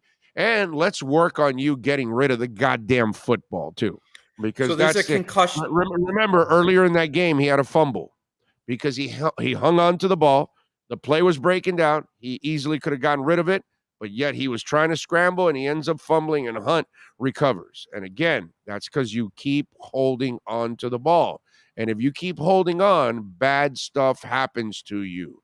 So I hope that that's what they work on this offseason, for him. But would you play him even if he's cleared? What would you do if you're the Dolphins? I don't know. You're bringing up a lot of different things here. I want to address the point you just made. We can't have it both ways. We can't say Tua is robotic. Tua is only good when everything is perfect.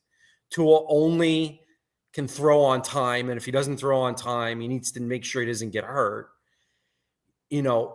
Are we accepting that, or are we saying, well, you know what, maybe Tua can hold on, or are we saying, well, you know what, maybe Tua sometimes can extend plays, can be creative, can make something happen? So we kind of can't have it both ways, right?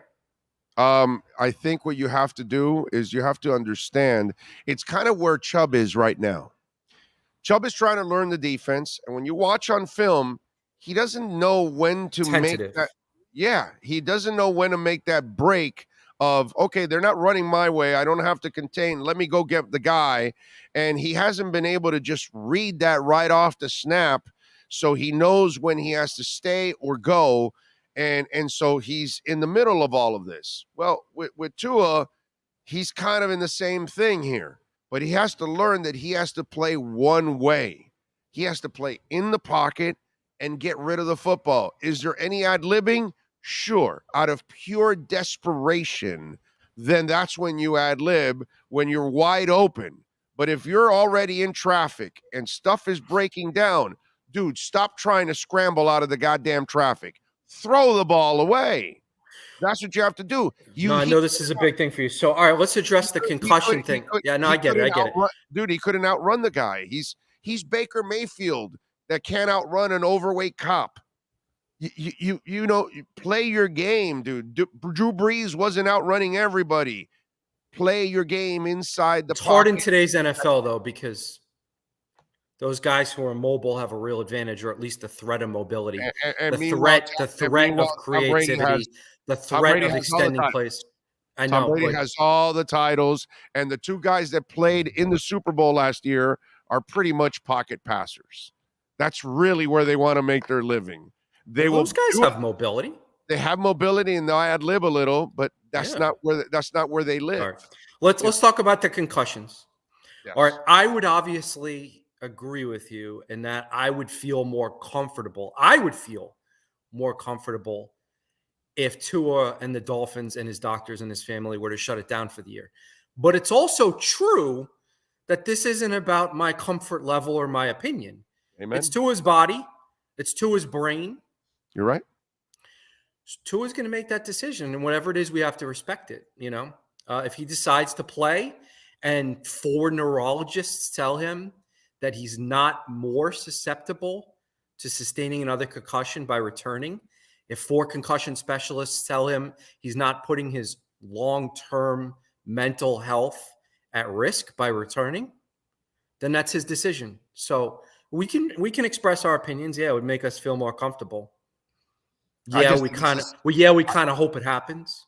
I just think it's not our choice. Yeah, it's not our choice. Yeah, but even if he says, I'd still put his ass on ice and say, no, I'm sorry. We just can't risk. That's tough. You getting another concussion, and then it's on us. And it really could end his career because you can't have them mount that much in a short amount of time. And I think that's what you have to avoid, because whether, you want to play this technicality bullshit with me and tell me, oh, he only had 2 concussions because the week of the Bills, he was not diagnosed. They checked him out all week, and I get it. But come on, man, I saw him. His legs gave out. Maybe what it is, Joe, and again, I know that we don't know all the stuff about all this, but maybe you were better suited to handle that concussion at that moment. But as the second one and then the third one goes, it's affecting you more and more. So there's a concussion expert in Boynton Beach, Chris, forgive me, I think it's Nowicki or Nowinski. No, it's N-O-W. Nowinski. So he wrote a blog post about the Tua situation, and he's done a lot. He spent a lot of time on this thing, on concussions in NFL players. And there's a couple of points he made. He said that it's his medical opinion that Tua is not necessarily concussion prone, like more concussion prone than others. He also said that there's no reason to believe that Tua should need to retire. It is his opinion that Tua should shut it down for the year. And that would, and he points to Sidney Crosby. You bring up Eric Lindros and others who have had to retire. Sidney Crosby has successfully navigated and managed multiple concussions by shutting it down for periods of time and allowing his brain to heal. I'm not a doctor. This guy is. He seems to think that's the way to go. I agree with them because I saw it from other guys that you become more susceptible to it, and it happens a lot easier to you. I've watched it my entire life with certain guys, and this is what's happening to this young man because this hit was not nearly as bad as the last 2, and yet it rung your bell. Common sense would suggest that having symptoms, whatever it is, headache, nausea, whatever the common concussion symptoms are, that was related to the first 2 hits. Just common sense. Okay. We're not going to be able to medically prove it with blood tests or MRIs, but you got to use common sense sometimes. And I do agree with you. Kind of sucks. Tua leads the NFL in passer rating. We want to see him on the big stage. He can play, bro. He can play, but he can't stay healthy. Yeah, he can play, but he can't stay healthy. And now I wrote about this. You always ask me, well, what did you write about in the Palm Beach Post? And I appreciate that. I did the top 10 Dolphins stories of 2022, not the season, the year. Right. And one of them is about Tua's injuries. And we talk about how we don't know if he is going to be his durability. We don't know. We don't know the durability. But then that ties in to one of the other top 10 stories, Well, actually, which we has do not know. been talked about enough. We do know he's not durable. Okay. Unfortunately. All right. So, but it ties in. That's been college in the NFL, Joe. I mean, we can't dodge that shit. So what do you got to do? You got to have a backup quarterback who's as good as Teddy Bridgewater or better. So here's the problem. It's one of my other top 10 storylines, not talked about enough, unfortunately. The Dolphins traded a first-round pick for Bradley Chubb, who we know has not yet met expectations. We hope he does in years to come. But their other first-round pick and a third-round pick that no one talks about, no one ever talks about the third-round pick. They were stripped of 2 picks by the NFL for Tom Brady tampering. They got no first. I'm supposed to maybe I go to the Senior Bowl, maybe I go to the Combine. Who am I talking to? The Dolphins have no one to draft in the first round. Okay, Who are they drafting? What quarterback are they drafting as a developmental prospect? Right? They don't have the 22nd pick. I'll tell you that pick this. is gone. That pick is gone. Hold on a second. So they screwed up. Manny Navarro had an interesting suggestion. Malik Hooker, and because he's going to drop to the second round. I have to check this. That's an interesting one, by the way. The Dolphins have a 2 and 2 3s. Yeah. Let's check. Is that what they have? Yes, sir. Okay, they have 3. They have 3 in the top 100, but they're not in the first. They're not in the first day. So you're saying take a guy who might miss most or all of next season. Yeah, I get it. But, you still need to make sure you bring Teddy back or hope Skyler's. He's the kind of quarterback that the league is going to now. You know what I'm saying? The mobile quarterback that can, So you're not opposed. Okay. Joe, we have no choice. Okay. The only negative I ever had on Tua was injury history. I know he can play. I'm convinced he can play at an incredibly high level in this league and be a freaking stud. But he has to stay healthy. I don't know if this is going to come up. I don't know if this is going to come up at any point, but in case it does, would you give up 2 future 1s and 2 future 2s for Lamar Jackson with an agreement to a long-term extension? That's incredibly stupid. I'll rip the hell out of the Dolphins if they trade for a guy that can't pass. Are you kidding me? I don't know that it's fair to say he can't pass. We disagree about whether or not he can pass. So wait a minute. His strength is running. No, his accuracy sucks ass. Listen, but how would he do with Tyreek Hill? And let me run this by you. So you want to get a running quarterback that now you got to turn into a running offense that occasionally passes, and you want the head coach that abandons the running game to run that offense. Really? Because, his boss also had a 25-point lead on Tom Brady, and he chose to abandon the running game also and just give the ball back and lost the game. The 49ers, I just want to tell you something. The 49ers drafted Trey Lance. Yeah. Because they think that a guy who has some similarities to Tua, Jimmy Garoppolo. Right. And the injury is not the best solution for their offense, the same offense the Dolphins run. Kyle Shanahan is on record as saying, I want a guy who can run and can throw it far. Yes. Okay. Now, Tua has improved the deep ball, but that's not his strength, and nor is running. So I'm going to say to you, if the Dolphins come to the conclusion that their offense would be unstoppable with someone like Lamar Jackson who can throw it far and run, I would laugh in their faces. I think it would be pretty damn exciting. Yeah, that's what you think until they get to the first round of the playoffs and he pees in his pants every single time. Every time he faces a real quarterback that he gets into a challenge that he has to score, he can't do that. They're a front-running offense. They're a gimmick offense. And it's amazing to me how many of you fall for Lamar Jackson. It really is. I think you're being a little unfair. No, I think you're being we disagree. I think Lamar Jackson is very talented, very skilled, not as poor of a passer as you think. I don't think you watch him enough. That's the problem. Okay.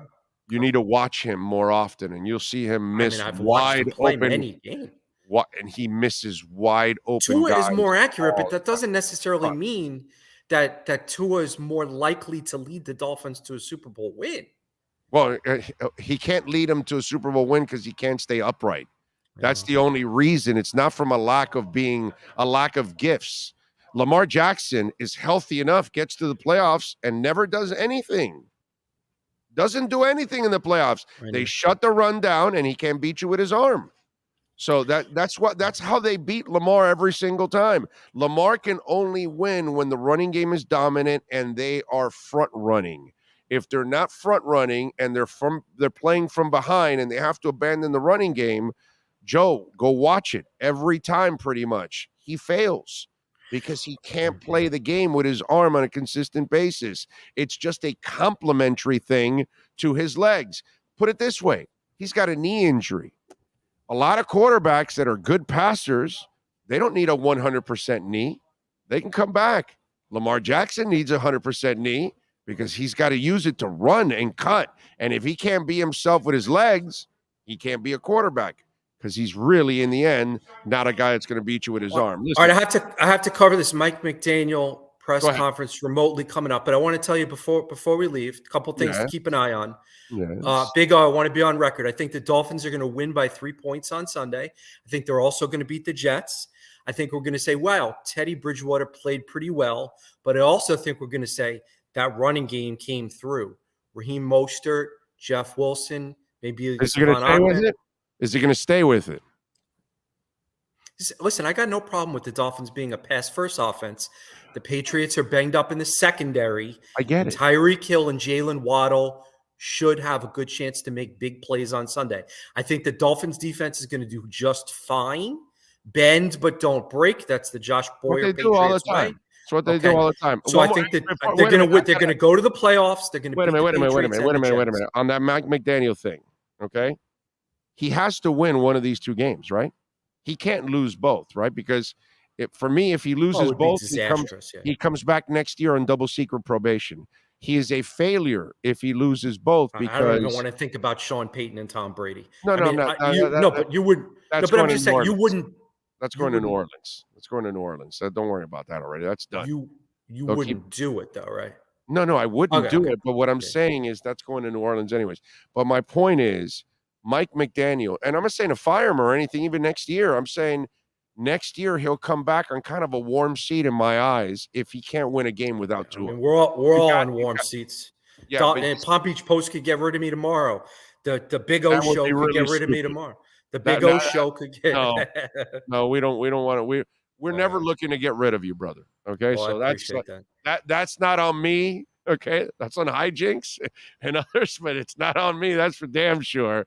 You're part of our platform as long as I can make it happen. That's for damn sure. We love Hijinks, and we're going to go back there soon, man. I'm actually going to go next week to Hijinks with the wife. But McDaniel, in your eyes, must win at least one of these two games, correct? And I think he definitely will. I don't think the bottom is falling out here. I don't think the bottom is falling out. Okay. So check out my stuff on the PalmBeachPost.com. We're going to hear if Mike McDaniel tells us that Teron Armstead and Xavier Howard are good to go. That's a little bit of a concern. But, X is always going to have knee soreness, so hopefully it's just soreness. Yeah, I think both will play. I think they both have been studs in sucking it up, except one has played better than the other with the injuries. But, hey, it is what it is. And I don't know. Maybe Teron Armstead wants to add 2 more injuries by the end of the year, so that way he can finish 4 body parts playing right with the most injuries ever. And he has played. Give him credit. 13 out of 15. Dude, Give him credit. I know tons of credit, bro. Tons of credit. He has really sacrificed. All right, get out of here. Have a great weekend. Happy New Year. Much love. Same to you. Happy New Year. There you go. Joe Shad, baby. Follow him on Twitter as Shad Joe. And if you want to go to the most beautiful sports bar in South Florida, it's right there on Meisner Boulevard. It is Hijinks Sports Grill. Go check it out. TVs everywhere. Great neighborhood bar. They've got tables outside on the patio, right there on the road, so you can see all those beautiful, expensive cars drive by on Meisner Boulevard. Damn, there goes a Lamborghini. Wow, that's a nice Porsche. Yeah, that's a nice BMW. Yeah. Wow, that's an Acura NSX. Man, that's the kind of stuff that you'll see there. Anyway, but a great sports bar, man. Great place to hang out, catch the college bowl games, catch the NFL games, watch the Dolphins clinch a playoff spot. this weekend against the stinking Patriots. And again, the lovely ladies at Hijinks. I can only tell you, but you need to go see it for yourself. You're going to look around and you're going to go, are these models or are these waitresses and bartenders? Wait a minute. Well, yeah, that's it's an amazing place. That's all I can tell you, fellas. An amazing place. HijinksSportsGrill.com. This has been the Hijinks Sports Grill Miami Dolphins Report with Joe Shad. This report is brought to you by Hijinks Sports Grill in Boca at 133 Southeast Meisner Boulevard. Enjoy happy hour from 4 to 7 p.m. Reserve a VIP table online and receive 1 free sparkling wine. Follow them on Instagram at Hijinks Sports Grill. I like Jonathan, this guy's definition of a couch doctor, LOL. He keeps talking about Buffalo and concussion, but yet he wasn't there or treated Tua. Yeah, I know, but I saw him lose his balance, and he had to be held up. You don't think he was concussed? Come on, man. Come on. They can say all they want. Yeah, there's a super chat. What do we got? Where's the super chat? Here we go. Tua time. He says, if there ever was a time to use Gesicki, it's the next 2. Teddy needs all the targets he can get. Yeah, but Mike McDaniel just can't figure out a way to use him. It disrupts what he's doing, gets in the way of his creativity. True Fin Fan says, no way McDaniel has to win these 2 games. I didn't say 2. I said 1 of 2. He's a failure if he doesn't. 60% of his defense has been out all season, and his QB missed or played poorly in 8 out of 17. Come on, man, not fair. He has to win 1 of the 2. I'm sorry, True Fin Fan. He hasn't won a game without Tua this year. He's got to show me that he can coach, because his coaching has also ruined games that he had an opportunity to win, like Buffalo. Because they should have won that game if they stuck to the running game. They also don't go for a 2-point conversion, and he doesn't put Braylon Sanders in a position to fail. Packers game too, man. They were running 9 yards a carry, and they abandoned the running game. And then all of a sudden went back to it later, and when it wasn't working, you abandoned it again. I like McDaniel, but he's still young, and he's not a finished product yet. And so, in my eyes, he has to win 1 of 2 games. He has enough talent to win 1 of these 2 games. And if he can't win 1 of these 2 games, I have to question it. And I have to go into next season with a much more critical eye of Mike McDaniel, if he's the guy or not. Just got to be honest, man. Sorry. But you got to show me something this week. You definitely have to do that. By the way, New England is favored by 2.5. The over and under is 41. Miami is plus 130 on the money line. Pats minus 150 on the money line. Scott Pianowski is set to join us. Is he there yet? No. He's going to join us here at the top of the hour. So if you have any fantasy football questions, you know what? Send them in on our email at bigoradioshow@yahoo.com. Okay, and our Twitter page at Big O Show.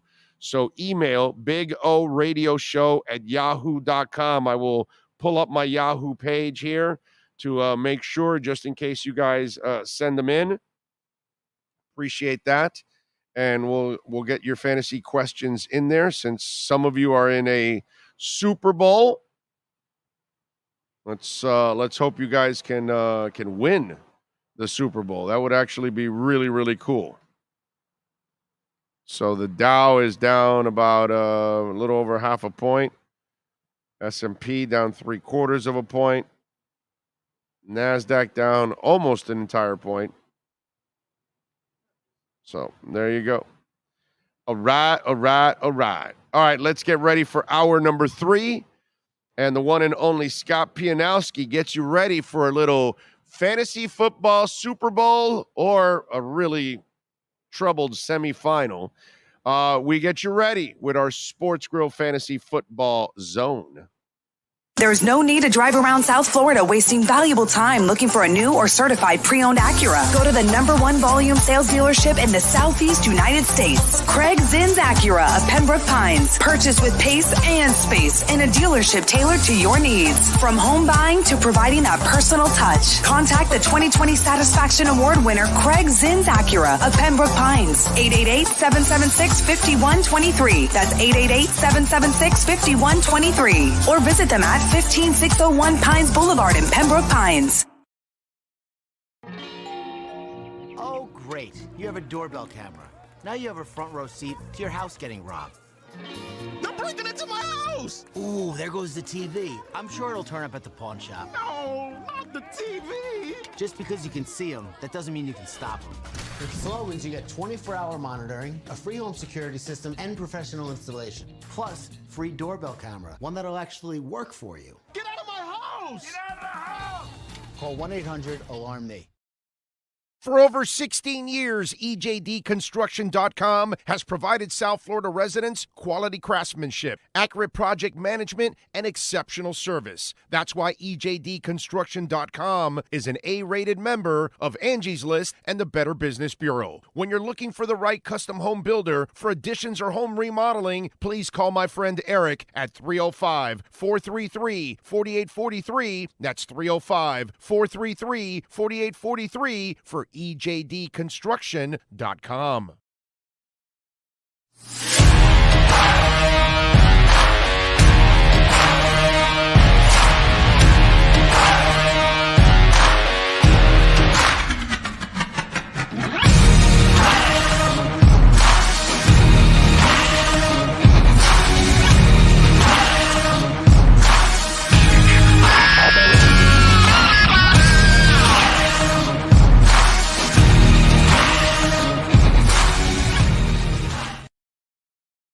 The viewpoint, statements, or beliefs expressed on the following program by the host, guests, or callers are not necessarily the opinions of FantasyAccess.com, Media Group Inc. ownership, management, sponsors, or website.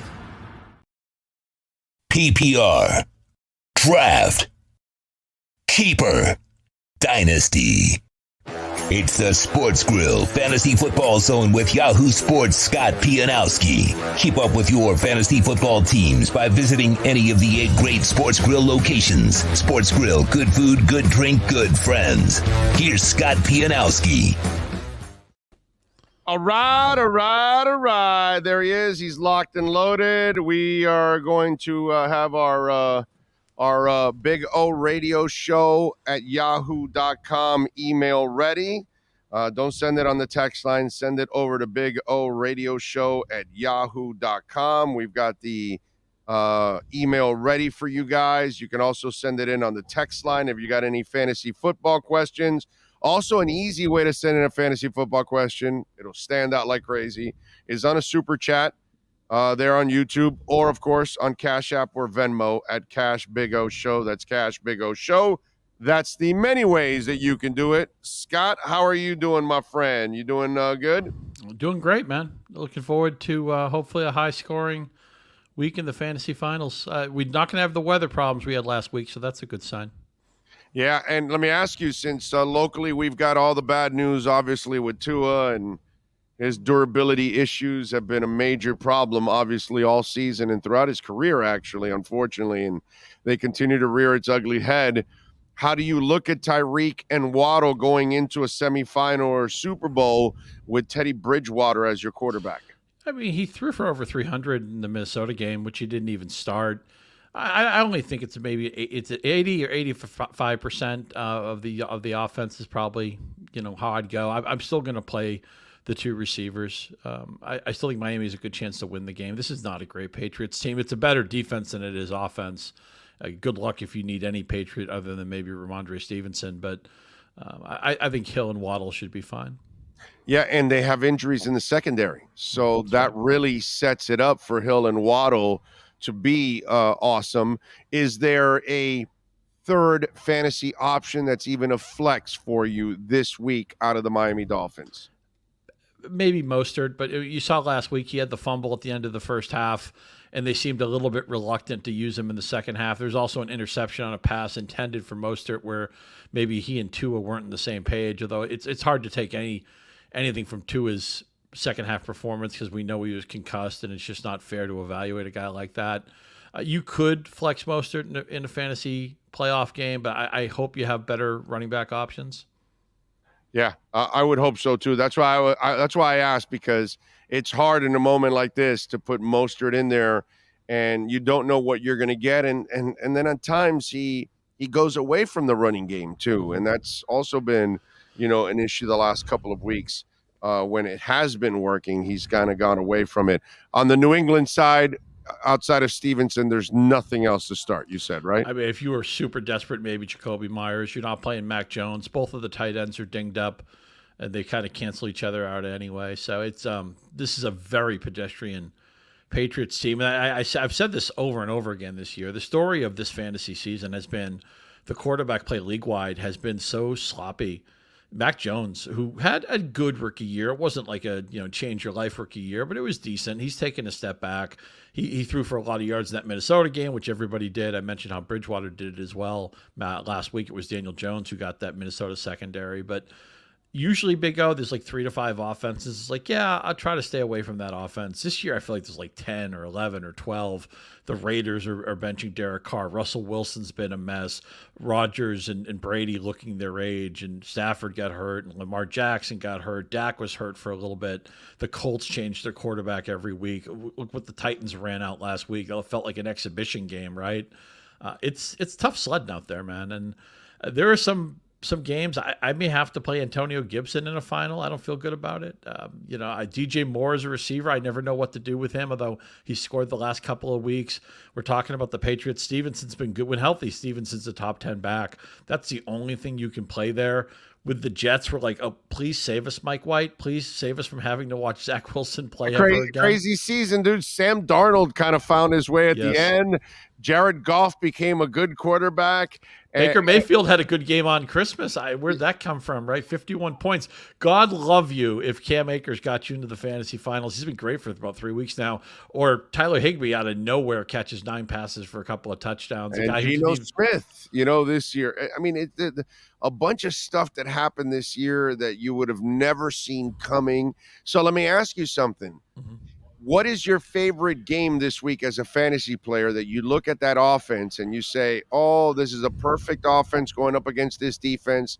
Look at all these fantasy options. Is there one matchup that really stands out? I think the Lions are going to bounce back in a big way after laying an egg. Right. Man, did they get trampled at Carolina, but now they're at home. They're indoors, and the Chicago defense can't stop anything. And on the other side, I mean, last time they played, Fields had a big game running. Komet had a couple of touchdowns. So I think those guys are in play. And the Lions probably have 3 or 4 guys you can start for fantasy. And Jared Goff, another guy, right? Goff, Amon St. Brown. Yeah. Nobody wanted any part of Goff before the season, but he's been a top 10 quarterback too. Yeah. Can you imagine somebody's going to win their Super Bowl with Jared Goff? They would have. I bet that person didn't even have Jared Goff on their team. Yeah, a guy saving my most important team is Trevor Lawrence, who's been great for the last 4 or 5 weeks. He's very quietly quarterback 5, and they've gotten Evan Ingram going. Another theme of this year is how ugly tight end has been. Other than Travis Kelce, Evan Ingram has a couple of big games. All of a sudden, he's a top 5 tight end, and Doug Peterson likes to prioritize that position. There's a team, and next year they get Calvin Ridley back. That could be a really fun offense. I still think they should throw the ball a little bit more to ETN, but they're getting the Texans at a good time. It sounds like the Jaguars are going to play to win. The game doesn't have a ton of value for them. They could still make it as a wild card. With a win and a loss next week, they have like a 7% chance or something like that. But Peterson says they're going to play. Lawrence wants to play, so Texans, I know they've been scrappy, right? I mean, they got a win out of nowhere last week. They could have beaten Dallas. They could have beaten Kansas City. But it's still a team you want to see on the fantasy calendar when we get this late in the season. Are you betting that Ridley will be back? I'm sorry. I just all right. So Jared Goff, obviously. In reality, you might have been scared with him. Fantasy is a good option. How about Brandon Cooks? Is he worthy of even a flex option this week? Because they are taking on the Jags. And the Jags are putting up some points now. Yeah, In a fallback spot, yes. I know we had the late touchdown last week, but that's an offense I just don't have faith that they're even going to get 300 yards. He's outside my top 30. You could play him. I would not do it proactively. Okay, let me see here.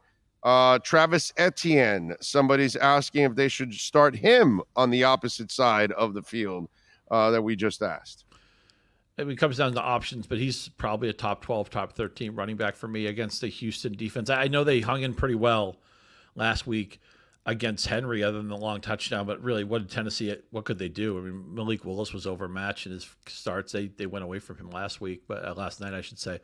But I would think Etienne's in good shape for 80-plus yards and maybe a 50% chance at a touchdown. I wish they'd throw the ball to him a little bit more. He doesn't have more than 3 targets, I don't think, in any game this season. But this is a good offense, and I think the Jags probably put up 400 yards of offense in this game. This probably 4 guys I would start with confidence, Etienne being one of them. All right, Sage is asking, hi, Scott. I need a serviceable flex for my fantasy Super Bowl. I need 20 points to win. Should I play Slayton, Cooks, Patterson, and Shaheed? I also have Waddle, Amon St. Brown, Algier, and Mike Williams. Well, those 4 guys you're definitely going to play. The last starter I would give to Slayton.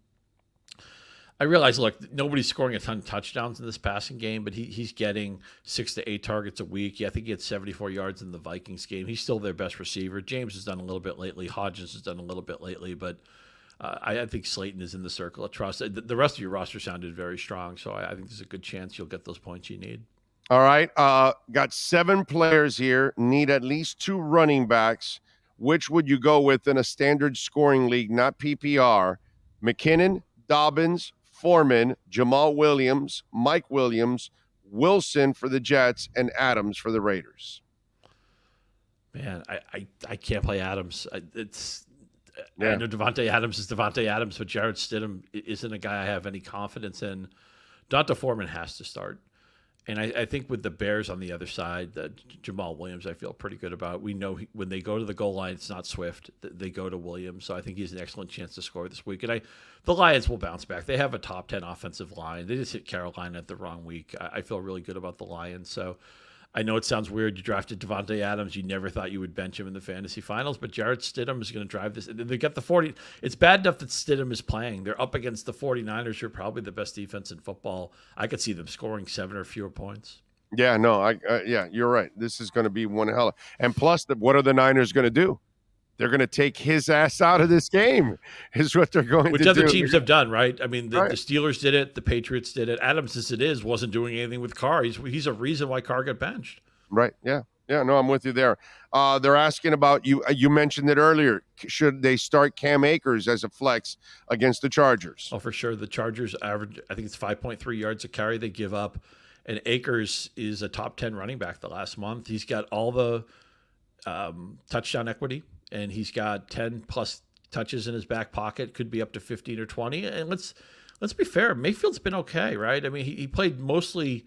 It was late in that first start against the Raiders. He'd been with the team 48 minutes, and they kicked the living snot out of the Broncos. I think the Broncos defense has been good most of the year. I think it's like a roof of a house that eventually you get so much snow on the roof of the house that the roof collapses. That's what happened to the Broncos defense last week, and obviously they fired their coach. They're stuck with Russell Wilson, but I think Akers will have a decent game. And the Chargers are a good team, but they give up the run, and Akers is going to get, I think, probably 15 to 18 touches here. I feel good about him. Razzle Dazzle Crypto wants to know Lawrence or Goff. I'd be fine with either one. If you had any hesitation that the Jaguars won't play to win, I think they will.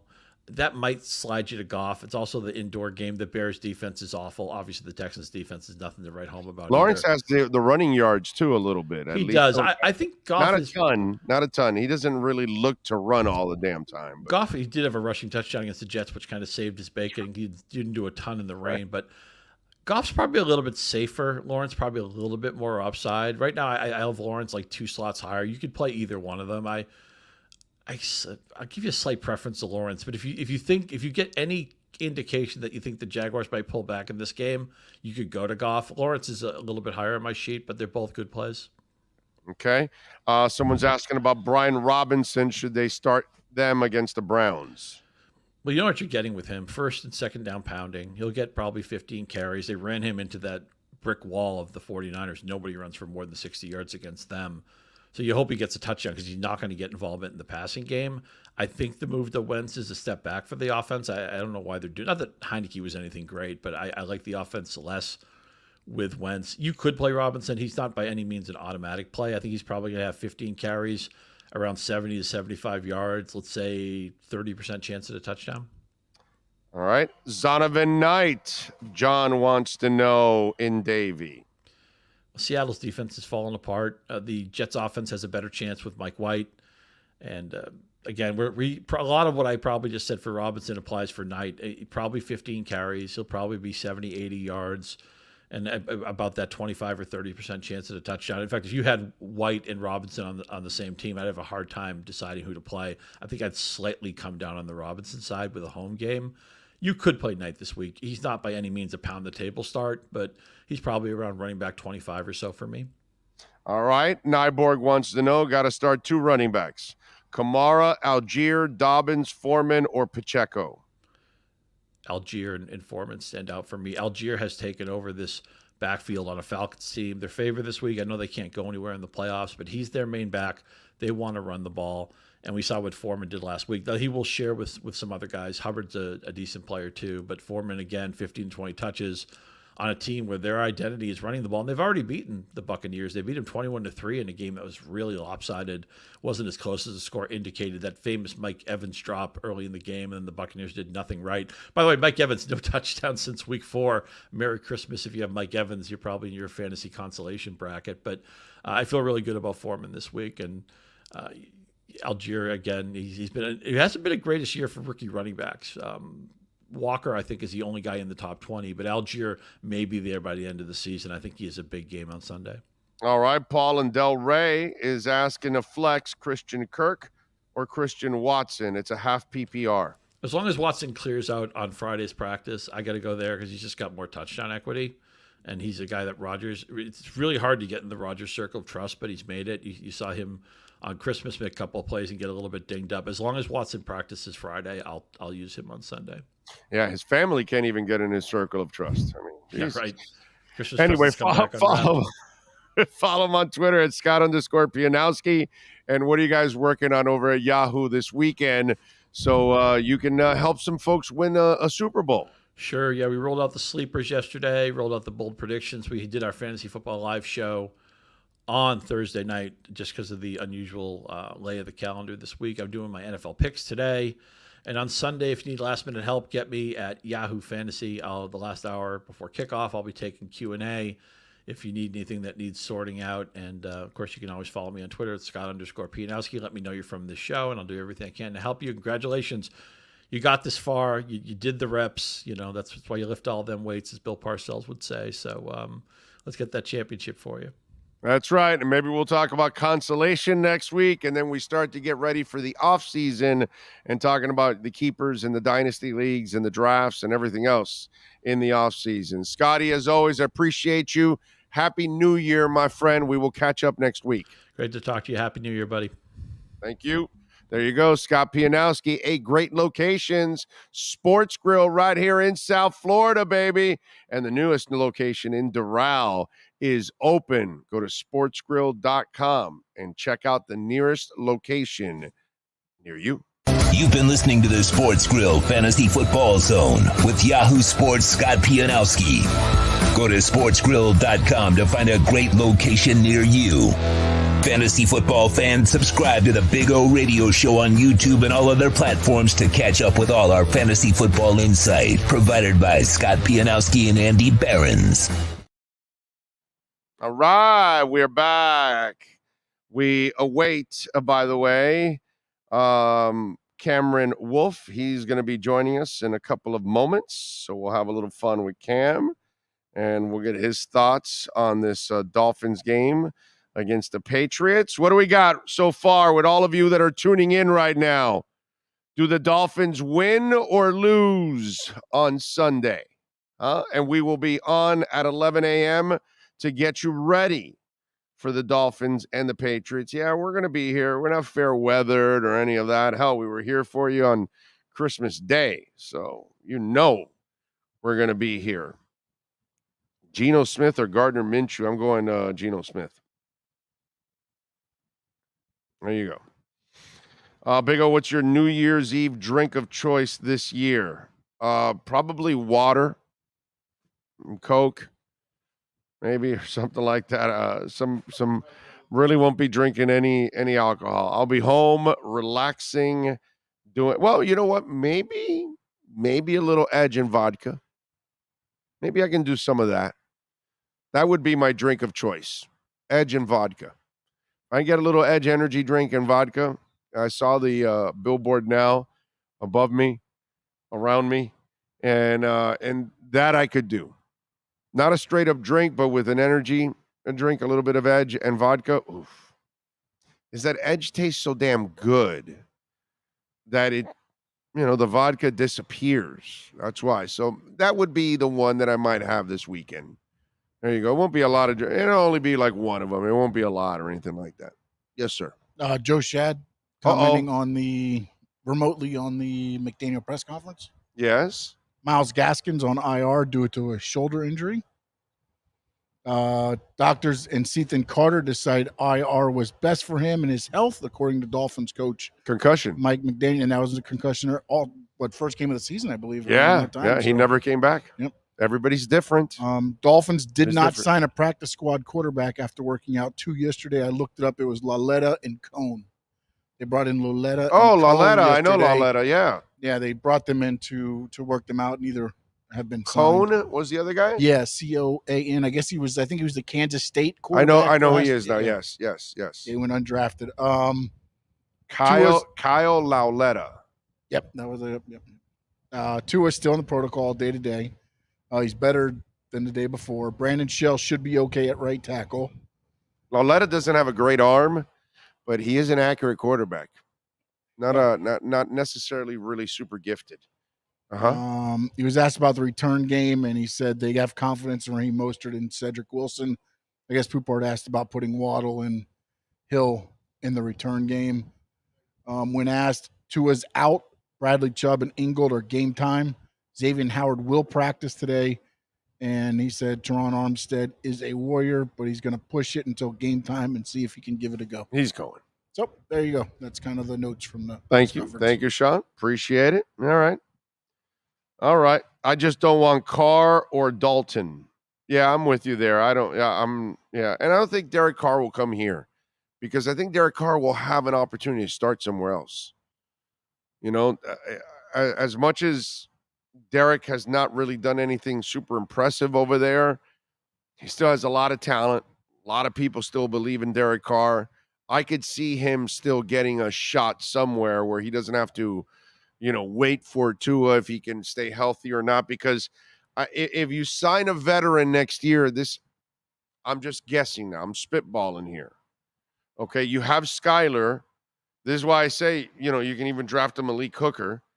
What's it called? Navarro said on Tuesday, which makes a lot of sense. But you still go get yourself a veteran. I know what you're saying. Well, wait a minute. You're going to have 4? Yeah, why not? Who cares? You know what I mean? And you also got to see if Skyler made enough progress that he's worth to keep, or then you keep 3. Because if you get you get a young draft pick and then you go get a veteran that is willing to teach, and if they need him, he'll play. That kind of quarterback is a guy I think they're going to get. I don't think they're going to get a Derek Carr, a guy that is, the guy that said Dalton. If Dalton's a backup, then I think that might not be the bad idea either. Because I'm not an Andy Dalton guy, but Andy Dalton won't be pushing to start or anything like that. He kind of knows his place, and you can make him a backup, something like that. But I still think that next year it's all about Tua. It's about Tua, and it's about him seeing if he can play the game the right way and try to avoid injuries. I don't believe you give up on Tua. I would not give up on Tua. I know it looks bleak. I know that I would protect myself, but I would not give up on Tua because I don't believe you're going to pick anybody that can pass the ball better than him. You know, that kid can play this game at a really high level. He's got to learn how to play the game where he can stay on the damn field, and that's the part that we don't know if he can do that or not. And that's what puts all of this in just a terrible light, man. Sucks. Big O, what about Josh Rosen? Bring him, cut everybody and bring in Josh Rosen. He'll take you to the Super Bowl, multiple Super Bowls. You need anything more than Josh? No. Come on. Josh Rosen is all you need to win all kinds of titles. Yes, Tua's ruled out against the Jets. And of course he should. Come on, man. Did you think there was no shot he was playing this week? I'm sorry, Patriots. There's no shot he's playing this week, and I don't think he plays next week either. But there was no way he was ever going to be available this week. They do that, and it would be, oh my God, it would become a circus.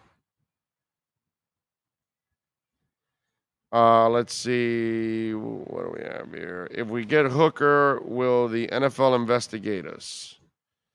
Well, you are bringing in a hooker, you know, and how much are you paying her? That's, you know. Yeah, they might investigate you. Prostitution is not legal here in Miami. Not even in Vegas. So yeah, no, they might. You're right. They might. If you draft a hooker, you might get investigated by the NFL. Plus, there's a chance you'll spread STDs in the locker room. Except for X, he's already got it. But I mean, outside of that, you know. Yeah, you don't want to do that. Yeah. Well, at least X and Hooker can, you know, they can share drinks, no problem.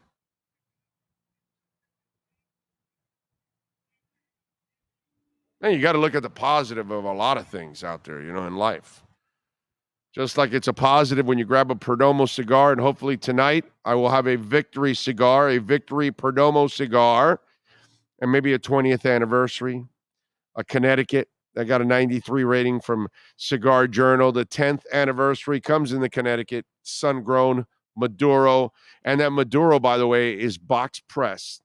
And it has like a medium to full body smoke. And it has these hints of dark cocoa. I'm telling you, it's really good. Like it has like a finish of espresso and dark cocoa. Really, really good. The 10th anniversary. It's one of my favorite cigars.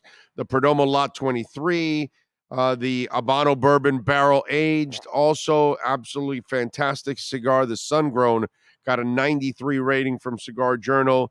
The Double Aged 12-year vintage, folks, it is amazing. If you haven't been to the Cigar Lounge and Factory for Perdomo cigars, it's at 5150 Northwest 167th Street in Miami Lakes. You see it right off the highway. Whenever you fly by the Palmetto and you look to the south side of it, you'll see Perdomo cigars right before the 57th Avenue exit.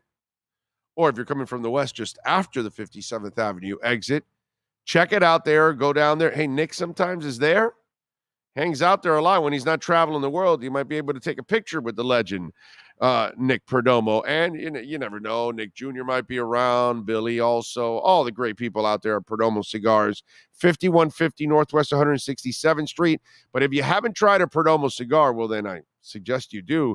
Go to your nearest cigar store and bar anywhere in the world and ask for, by name, PerdomoCigars.com. All right. I like it. You want to send Cam a message? Because obviously Cam is on Cuban time. Huh? Yeah, because he's on today. The NBA, by the way, I told you, they suspended 11 players from that Magic Pistons brawl. 8 of them from the Magic. And that, remember I told you that they would have to call up a bunch of guys from the from the G League, I'm sorry. Well, they're actually not doing that. They're going to stagger the suspensions. They had to suspend so many guys that they can't suspend them all in one game because then it creates a complete imbalance. Yeah. So they're going to stagger the suspensions so it doesn't affect them because they're all one game, except for Killen Hayes, who got 3, and Mo Wagner, who got 2. Because that and load management, you'd have nobody playing. Right. You'd have a G League game. Yeah. Hamadou Diallo also got a game too in that one. Yeah, he came from nowhere, and I watched it. He's the one that pushed him into the bench. He pushed Wagner into the bench. Right. And then Killian just Yeah. hit him in the back of the head after, which kind of like knocked his ass out. Crazy, man. They suspend so many people that they've got to do it over a couple of games. That is awesome. That is just absolutely awesome. Rosendo says maybe Skyler will become the next Jeff Hostetler and lead us to the Super Bowl. I can dream, can I? Big O, what's your favorite memory of 2022? Too many more successes in the future for everyone here and in this chat. Fins up. Anthony, I'm going to go with the Baltimore Ravens. That comeback was pretty damn special. I'm going to go with that. The things he can do if he can only stay healthy. God, that is frustrating. The Dolphins finally find a quarterback and the guy can't stay healthy. Only in the Dolphins nation. Only in the Dolphins nation. All right, let's unleash the Wolf Pack. We unleash the Wolf Pack as we get the latest in the NFL and the Miami Dolphins with our KSDT CPA Pro Football Report with NFL Network insider Cameron Wolf. KSDT is one of South Florida's largest and one of the country's fastest growing accounting firms. KSDT CPA is a full-service firm that also excels in crypto. Visit them at ksdtcpa.com or call 305-670-3370. Here's NFL insider Cameron Wolf. All right. There he is. Oh, what's up, man? How you feeling? Good, man. Good. I mean, it's been a shitty week, obviously, doing these shows and having to talk about the depressing news of Tua, which, we were hoping that they found the quarterback and they found him, but he can't stay healthy. So right. That's the problem. So as I've asked everybody this week, now it was a concussion. Even if he clears next week, if you're the Dolphins, do you play him at all, or do you rest him for the rest of the offseason and restart next year fresh and let his brain and his head completely, kind of heal up? How would you handle, even doctors clear him, Tua wants to play, you're Mike McDaniel. What are you doing? So I don't think I would play him next week versus the Jets. But if they do make the playoffs, I'm not a huge fan of ruling them out for the season no matter what. I will say that I'm not a doctor, so I don't know everything about concussions. But from what I've learned over the last week, there's no set timetable, right? So like we ideally have in our mind, we've seen him do it twice, so we shouldn't see him for a while just for our peace of mind. Well, that's not necessarily what they say medically. Now, I will say I would probably feel uncomfortable for him missing less time than he missed the last time. And so that being said, he missed 2 games, at least 2.5 weeks. And so for me, that would be the minimum barometer where I would start to feel comfortable. I mean, we've seen Tua get hurt several times this year the same way. And so I'm not sure if I'll ever truly feel comfortable watching him in a game again and seeing him fall. I think I'll always think, is he going to get up? I think that's just the way it's going to be for the foreseeable future. But as far as him getting back on the field, I don't think there should be any consideration for that until the playoffs at the earliest. And even then, I'd want him to do what he did the first time, have multiple specialists check him out and clear him, and even have precaution after he clears the protocol. Because if you remember, the first time he cleared the protocol the Thursday or Friday before a game, and they still held him out that week's game and brought him back the following week. And so I would probably say I wouldn't play him the week he cleared protocol. I would still wait at least another week and have him see specialists before. That's probably my perspective.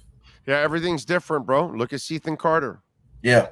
Just one concussion, and he didn't make it back. And right. And that's again, it's all different, man. DNA is different for all human beings, and it's weird how COVID. Some people it didn't affect them. Some people died.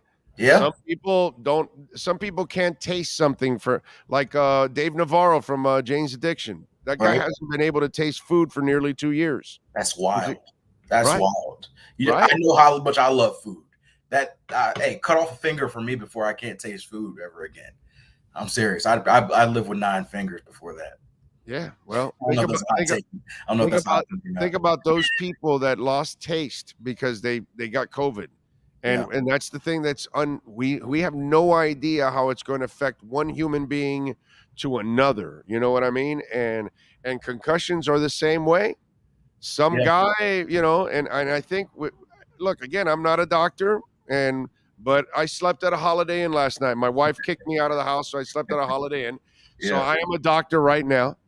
And from what I've watched in my history, I watched Eric Lindros, and as he got more and more concussions, they came easier.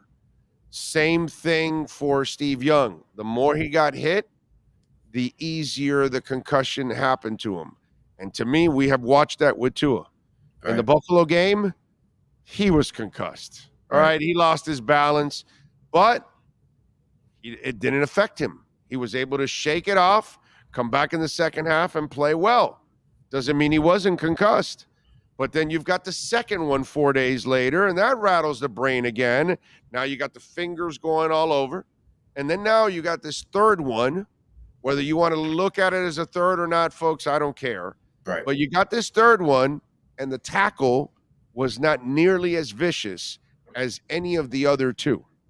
And so all of a sudden now you're saying, well, wait a minute. Now his brain's getting rattled a little easier. Right. And that's what you have to wear. And this is why I say, no matter what, I'm keeping him on the bench for the rest of the year, because I think he doesn't need to quit football or anything. Lots of guys have had multiple concussions, but the key is giving it time to heal. Mm-hmm. And actually, who was it? It was it Poupart that just said it about Sidney Crosby? Who was? Oh, Shad. It was. Sidney Crosby has had a whole crap ton of concussions, way more than 2 or 3. Right. But the key has been, I didn't know this. I was about to say Mitch Morse, who plays for the Bills. A lot of Dolphins fans pointed out, because I'm doing that game this week. Mitch Morse just got cleared to return this week. He's had his 6th concussion in the NFL so far, 6 in 8 years, but still 6, right? And so the number of concussions, we'll see. Obviously, but the key is to give it time to rest and recover. And I don't believe we've given Tua the time to recover.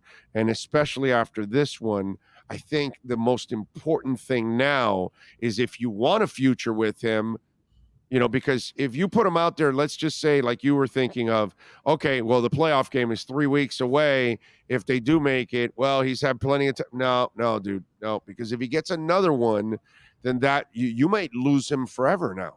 Right. The only thing I push back on with that, and like I said, I am not trying to rush this guy back on the field. That's the last thing I want to see is Tua get hurt again and affect his long-term career. I think his family and himself are going to have a strong perspective on when he comes back, and I've been told they're going to use extreme caution and thoroughness, at least to the level that they did the first time, if not more. Now, I will say the whole idea of everybody saying, "Hey, he needs to retire. He shouldn't play for this amount of time." The issue I have with that is how long is long enough. There's not an X amount of weeks or time, because even when he gets back on the field, there's still going to be, like I said, that feeling in me. Sure. Like even if he doesn't play a single snap again until September 12th, whatever the Sunday is of week 1, maybe that's the first. Maybe they don't play him the whole preseason, and he plays his first snap September 12th. I guarantee you, I'll be watching that game and worried when he gets hit. And sure. That's 9 months. And so to me, I would have that same amount of worry 3 or 4 weeks from now if he's fully medically cleared and everything's checked out and all the P's and Q's are crossed and everybody's comfortable. I would have that same level of concern in the middle of January as I would in early September. So I guess that's the only difference I have to counter that is if it happens 9 months from now we have a new problem that you now have to decide to move on. Whereas here, you may not get that chance 9 months from now. If it happens again, it would be so compounding that it could be a real problem for him long term because you've had so many head trauma issues in a short amount of time. So my point would be, you're right. We're always going to he's already earned that already. We're always going to be concerned for Tua that he can't handle the punishment because that's what it's looked like so far since college. He can't handle football punishment. His body's not made for it, like most of our bodies, by the way. And to be clear, that's not a judgment on Tua's toughness. No. Plenty tough. Please, come on. Yeah, that's the dumbest thing in the world. Anybody that thinks that guy's not tough, that guy's way tougher than most of us, man. But the reality, football is a gladiator violence sport. Yeah, that's just the reality. The freaks are the guys that stay healthy. Right. Those are the freaks. Right. That's Frank Gore playing 200 straight games as a running back, unheard of. Right. That's the anomaly, not guys getting hurt. That's why the NFL told Doug Whaley, "Yo, shut up! Don't tell people that the NFL is not made for the human body. Don't tell them that stuff, bro. Come on, they don't want to know that. They don't need to know that." And so Doug Whaley did not get another prominent job in the NFL after that, after getting rid of him in Buffalo. Because it was like, no, that guy speaks the truth. We don't need that guy right now, So yeah, it's a rough situation. All right, so does McDaniel have to win one of the next 2 games? As far as what? Like to keep his job? No. Oh, I was like, no, McDaniel's good. No. Yeah. But hold on a second. It's leading to that. If you show me you can't win a game without Tua this year, and you can't win one of the next 2 that are very winnable with the talent you currently have on the roster and the backup quarterback you have, he is going into next season on double secret probation on my eyes, because there's a lot of flash, but there hasn't been as much substance as I needed this season. And he has done a lot of things that have been questionable on offense. And things that I have to, and for me, this team is more than good enough to win one of the next 2 games. Yeah. If you can't win one of the next 2 games, I got to say, next year, I'm coming in with some question marks about Mike McDaniel, and I'm going to have that microscope on him. And yeah, maybe by the end of next year, I'm saying, yeah, you got the wrong guy. But I'm just saying, it starts with these next 2 weeks. I need to see a win in the next 2 weeks from Mike McDaniel. He must win. So you and I are on the same page, because in about 45 minutes, I'm going to have to do a quick wardrobe change. But in about 45 minutes, I'll be on NFL Network, and one of my topics is the Dolphins. And my point is, what do the Dolphins need to do this week? This has to be a Mike McDaniel game. This is not about Teddy Bridgewater. This is not about so-and-so. It's a Mike McDaniel game. He's got to win this game for the team. He's got to have Teddy Bridgewater has to be the game manager, the guy that his game plan's going through. No matter what you say about the Tua to Teddy drop off, the Dolphins still have the best playmakers on the field and compared to the Patriots defense. You have to utilize Tyreek, Jalen, Raheem Mostert, and figure out a way for those guys to consistently beat the Patriots, no matter who your quarterback is. And so that's on Mike McDaniel. And so I don't know if it's a referendum on him in his career, but it's a referendum on him in this game. And so, like, they have enough talent to be able to beat the Patriots with Teddy Bridgewater. Yeah, I have enough questions about him this year offensively that and he inherited a 9 or 10 win team, and he's under that number already as it is with 2 games left. And this is a team that should have won 11 or 12 games, the way I see this talent. So unfortunately, I gotta hold it against him now. As much as I like him personally and I like his personality and all that, and I do love his offensive mind. There's no doubt. He's a really good offensive mind. He's got a really good offensive mind, but I need you to be he's got to unlock that running game. We talk about it sort of from time to time here, but the reason he was brought here was because of his background in running the 49ers run game. And we've seen it in the Spurs. We've seen that really good game from Raheem Mostert in Buffalo. We've seen Jeff Wilson go off for a game or 2. We've probably seen 4 good running games this season, 4 to 5 out of 15, right? And so this week has to be one of those weeks. They've got to rush for, 125, 150 plus yards this week to help out. Teddy Bridgewater's, you can't count on Teddy Bridgewater to throw for 300 yards and win you a game in this game. If he does, great. But to me, the picture perfect plan is you have Raheem Mostert and Jeff Wilson combining for 150 plus yards. Teddy Bridgewater's in the 200 to 250 range. You're getting a lot of yak to Tyreek Hill and Jalen Waddle. Your defense steps up and you win a 24-20 game in Foxborough. To me, that's the picture of a win this week, but that's got to be on McDaniel to game plan it, because Bill Belichick's going to be like, okay, well, we know they're going to try to take a few deep shots at Tyreek and Jalen to bail them out. And so they're going to play deep and they're going to try to force Teddy to drive them down the field. And so you're going to need to run the ball to do that. You're going to need to get the ball to receivers and get yak yards. And so Tyreek said it really well. The guys who have the C's on their chest this week have to step up, which is himself, which is Teron Armstead if he plays, and then some of the guys on defense with 2 out. And McDaniel, who doesn't have a C on his chest, but is the ultimate C of the team, he's definitely one of those guys at the front of the list. As I've said all week, I steal the line from Top Gun and Maverick.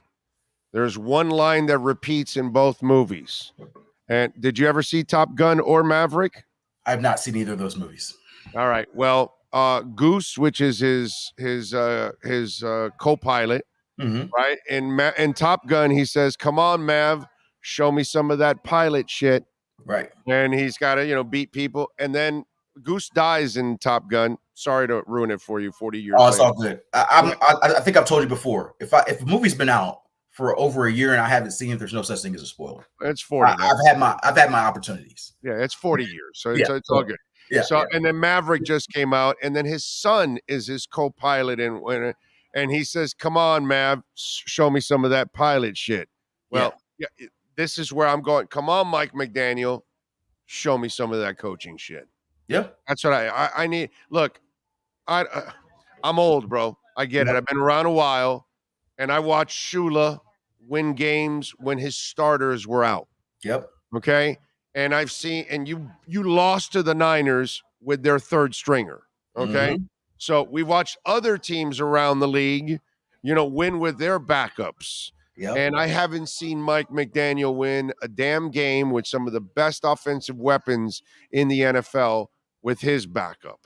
And True Fin fan says to me, "Big O, you make it sound like McDaniel would only be missing Tua. How about his missing 50% of starters?" But here's my problem with True Fin fan and anybody else that wants to challenge me on this.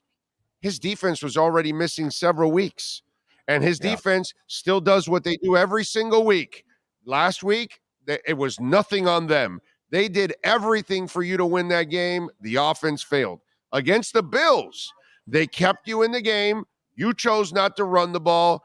You chose to go for a 2-point conversion. You chose to put Braylon Sanders in a position to fail, and you chose to abandon that running game. So you lost that game more than anyone else, and I'm talking about Mike McDaniel. And guess what? The defense was the same in Green Bay that it was in the Buffalo game, that it's been for several weeks. They do enough for you to win. And guess what? You're going up against 2 mediocre offenses. So this defense should be able to keep you in the game once again. The question is, will the offense do what the defense has had to do for 20 years for the Dolphins? Bail them out because it's their job this time. And that's why I look at it this way. The offense needs to get the job done over the next 2 weeks. Yeah, they do. That's it, man. I mean, the defense has to step up too, but that to me has been an all-season thing. The offense is now, like we said earlier this year, this team is around probably week 6, week 7. We realized that this team was going to be led by the offense. This many Dolphins teams before had been led by the defense, but it became clear, not even midway point of the season, this team was going to go as far as the offense took them. And over the last few weeks, the offense sort of let them down, and now they've got the biggest challenge yet. And so you can't like I'll talk to you about this though. Every team's got injuries, and so you can sit here and whine. We don't have Tua. We don't have all. That'll be great all-season talk if you don't make the playoffs, right? And so at the end of the day, you got to work with what you work. And so that's on coaching. That's on Mike McDaniel. That's on the $30 million receiver in Tyreek Hill, the the number one receiver you have outside of him and Jalen Waddle, the Raheem Mostert we've seen in very good spurts, Jeff Wilson we've seen in spurts. These are the guys you got to lean on. The Patriots are banged up. I don't know if you've seen their injury report. They might be down. They might be down to me at cornerback soon. So, like, this is a situation where this is not some impossible task. This is something the Dolphins can do, and at least win one of these two, and ideally win both of them, and set themselves up with a chance to at least make it to the playoffs. And from there, we'll see what happens. I'm with you, bro. You can't start 8-3 and then lose the rest of the way.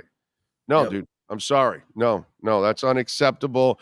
And that would actually be a real negative for Mike McDaniel and for me for next season. Oh, buddy, he's going to be on a real magnifying glass. That is not going to be a fun one overall. That's for damn sure. All right. Follow him on Twitter, by the way, at Cameron Wolf. What are you doing this weekend? Oh, that's right. You're doing the Cincy game. I am. I've got the big quarterback matchup, Burrow and Allen. So we'll see. I hope it's 55 to 54 in that game. I hope it's one of the epic scoring games. But just my luck, I bet you it'll be 6-3.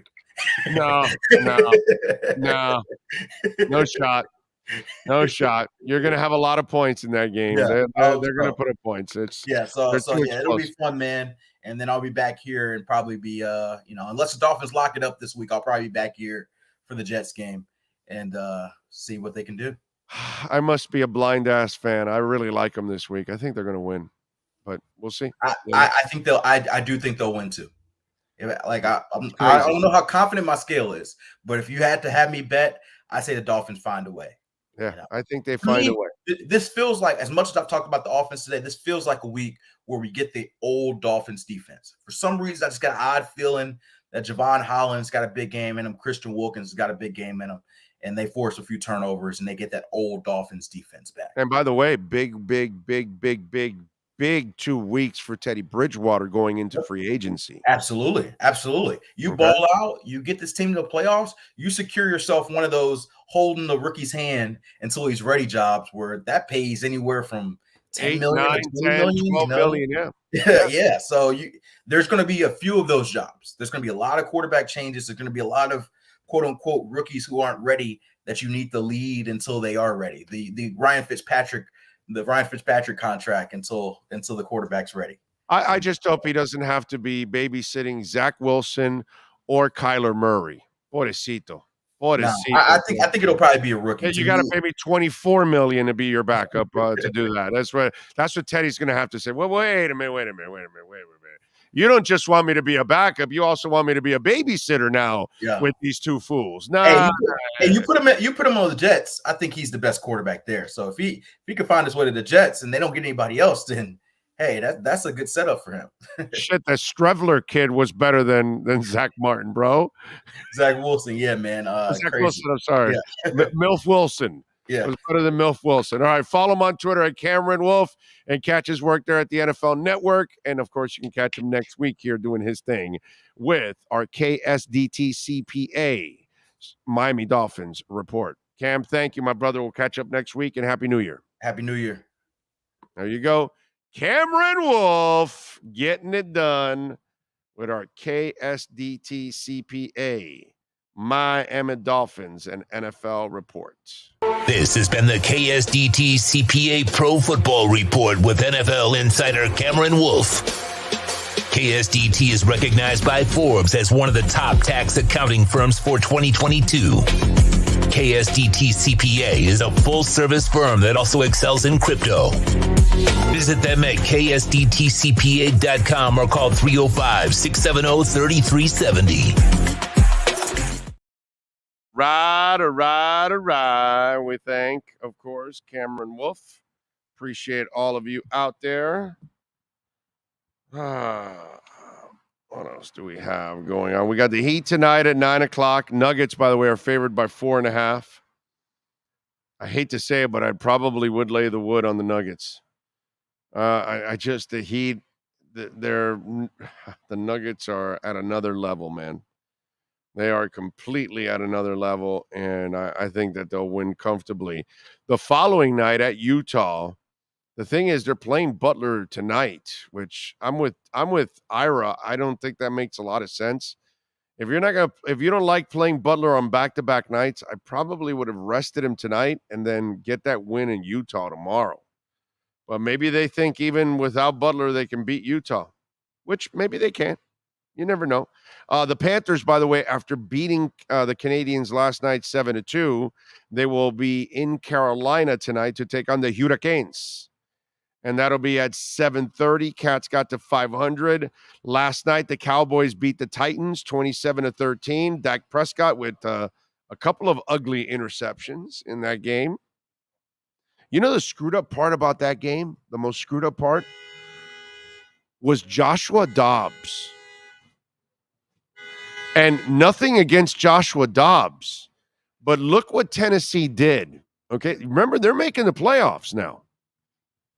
Okay, so Tennessee told Ryan Tannehill, yeah, you're not going to be healthy enough. Get the hell out of here. You're going to go to free agency. We're going to cut you anyways. We're putting you on the IR. Boom. Okay, you're done. Because maybe his injury isn't too serious that it's, so, hey, he can get out of there. They can come with some injury settlement, and he's out of there, right? Malik Willis is the guy that they drafted in the late first round, Sean. So they went and signed Joshua Dobbs a little over a week ago. 9 days. And in 9 days, they said, shit, forget Malik. Joshua's better. And they played him, and they plan on playing him again next week and probably into the playoffs. Yeah, they said that they wanted to see if the offense picks up because, again, remember, next week is the game that means something. Right. Against Jacksonville. So they were It's trying for to the see division. they were trying to see if he gave them the pickup. And if you listen to Kirk Herbstreit said that's their quarterback. 11 will be their quarterback next week because the offense looks so different. Although, again, poor Malik, bro. He's green as hell, dude. There's a lot of drops too. Like Tennessee receivers like Woods and those guys. Normally, guys that would catch passes were just drop. I mean, again, I get where Tennessee's at, but it's like it's just. But how screwed up it is for Malik Willis. Yeah. Like, dude, they spent a first rounder on your ass, and they can't even count on you a year in. You've got a whole season under your belt, and you haven't learned enough to have their confidence to go out there. That's scary, dude. Well, you just wonder what they do with him because look. Well, no, they got to keep developing him now. Yeah, but the thing is, there's almost, to me, I get Tannehill's an athletic quarterback and things like that, but what I saw with Malik Willis to me seems like that's a different offense than what they're trying to run there with what they have with Tannehill. Like you almost have two different offenses going in, and I just don't think that offense benefits Malik Willis as far as, Yeah, so. No, amen. You are 1,000% right. You have to run a completely different offense. But that whole story's so weird because you invested in Malik, and now you don't even use him, and you picked up a guy off the street, and that's your best option. He was 20 of 39 last night for 232 yards, a touchdown, and an interception. Ran 3 times for 12 yards. That's it. That's like, man. Wow. But also, let me ask you this too, because you talked about it with Teddy Bridgewater these next 2 games. You bring in Joshua Dobbs. You think he's not thinking the same thing for these 2 games? Well, yeah, but he's been out of football. He's going to run through a brick wall, right? Sure. You know what I'm saying? Like let's hope he just comes out and look. Tennessee, they make it to the playoffs. What are they doing? Right, nothing. I mean, regardless, you know what I'm saying? So nothing. To them, it's like, hey, stack the box, stop Henry, you're out of the playoffs. Yeah. It's just to them, I think, and then Joshua Dobbs too looked at it and said, hey, look, beat Jacksonville. I play well. Maybe I get one of those deals like with Teddy. Yeah. Not as good as Teddy's. Not as good as Teddy, but again, a placeholder, possibly. Because again, like you said, there's a lot of bad quarterbacking in the NFL right now. Think about this. The XFL drafted. They didn't even pick Joshua Dobbs. Yeah. That's screwed up, dude. Yeah, true. Frankie Fresco, Sean, 50-50 on Punk returning to AEW. Your thoughts? Thank you for the super chat, Frankie. Your thoughts? Man, I don't know with AEW, man. AEW is totally like thrown off. Tony Khan tries to be the smartest guy in the building.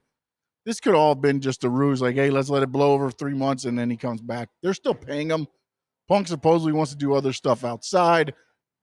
You got FTR now. There's rumors they're going back to WWE. They dropped the AAA titles. They've dropped the Ring of Honor titles.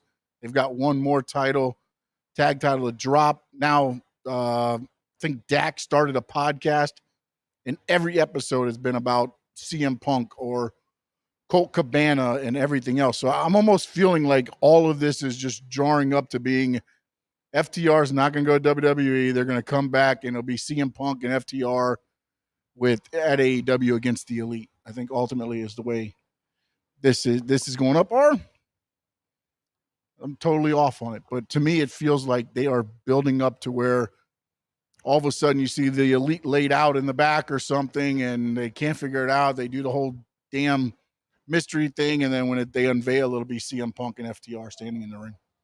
There you go.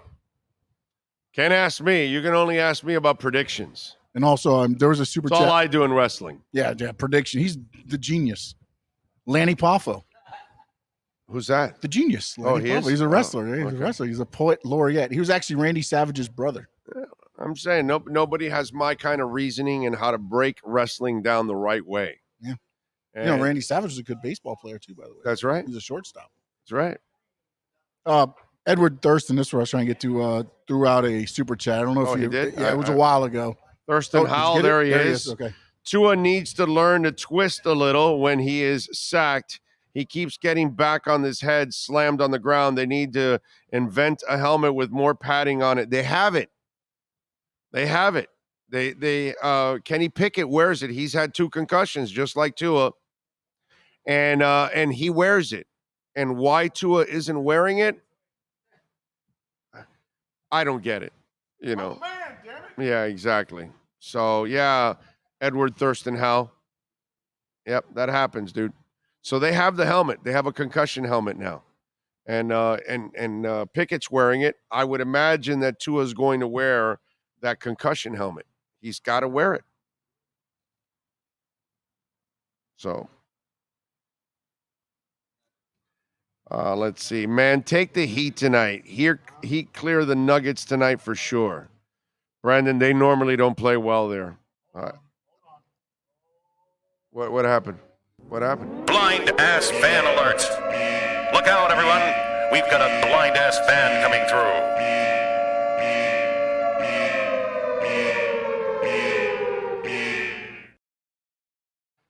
Too much. Big O, would you ever consider Jamie you mean Jameis Winston? Yes, as a backup next year.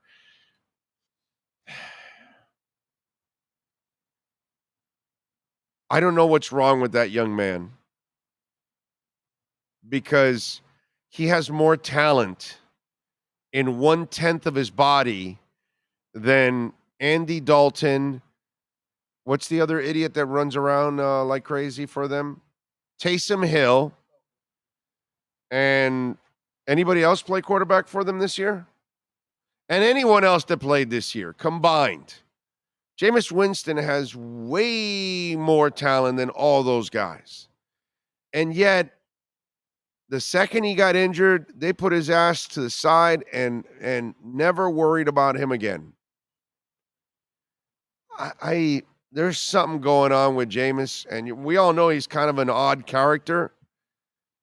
It's a shame because the God-given ability is there, dude. Super blessed ability. But there's something there mentally. I don't know what it is. It's the weirdest thing. So, no, I probably would not bring Jameis in only because there's some screw loose. The elevator isn't going to the top floor. Both oars aren't in the water. You know? And you can't have a person like that in a position that you need to be reliable. And so I got to stay away from the guy, unfortunately. So, and let me tell you something. I was convinced he was going to be a good quarterback. With the talent that he has, I figured, okay, he did the stupid stuff at FSU and all that crap, and you figure, all right, he'll grow up. But there must be more to it, man. Big O, where do you think Sean Payton ends up next season?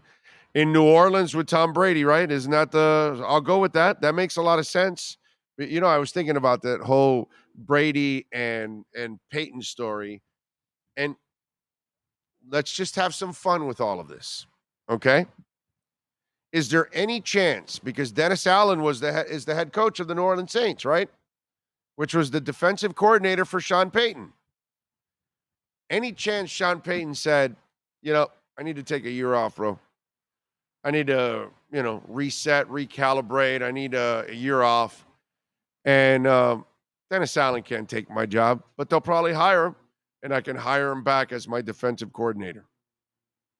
Because literally he can go back, and Dennis Allen can go back to being the defensive coordinator, and he brings Tom Brady in for a year. Make sense? I kind of can go with that one. You're in a dome. They've got a pretty good offensive line. I think they still do. You could probably make some additions. Yeah, I could see. I'm going to go with going back to New Orleans. And maybe that was the plan from the get-go. The rest of the stuff was just smoke and mirrors for the rest of us. Marlins got the best franchise in baseball and are my favorite to win the World Series this upcoming season. So he just wants a blind-ass fan alert. Save your brain cells. Stupid chat. Stupid chat. Stupid chat.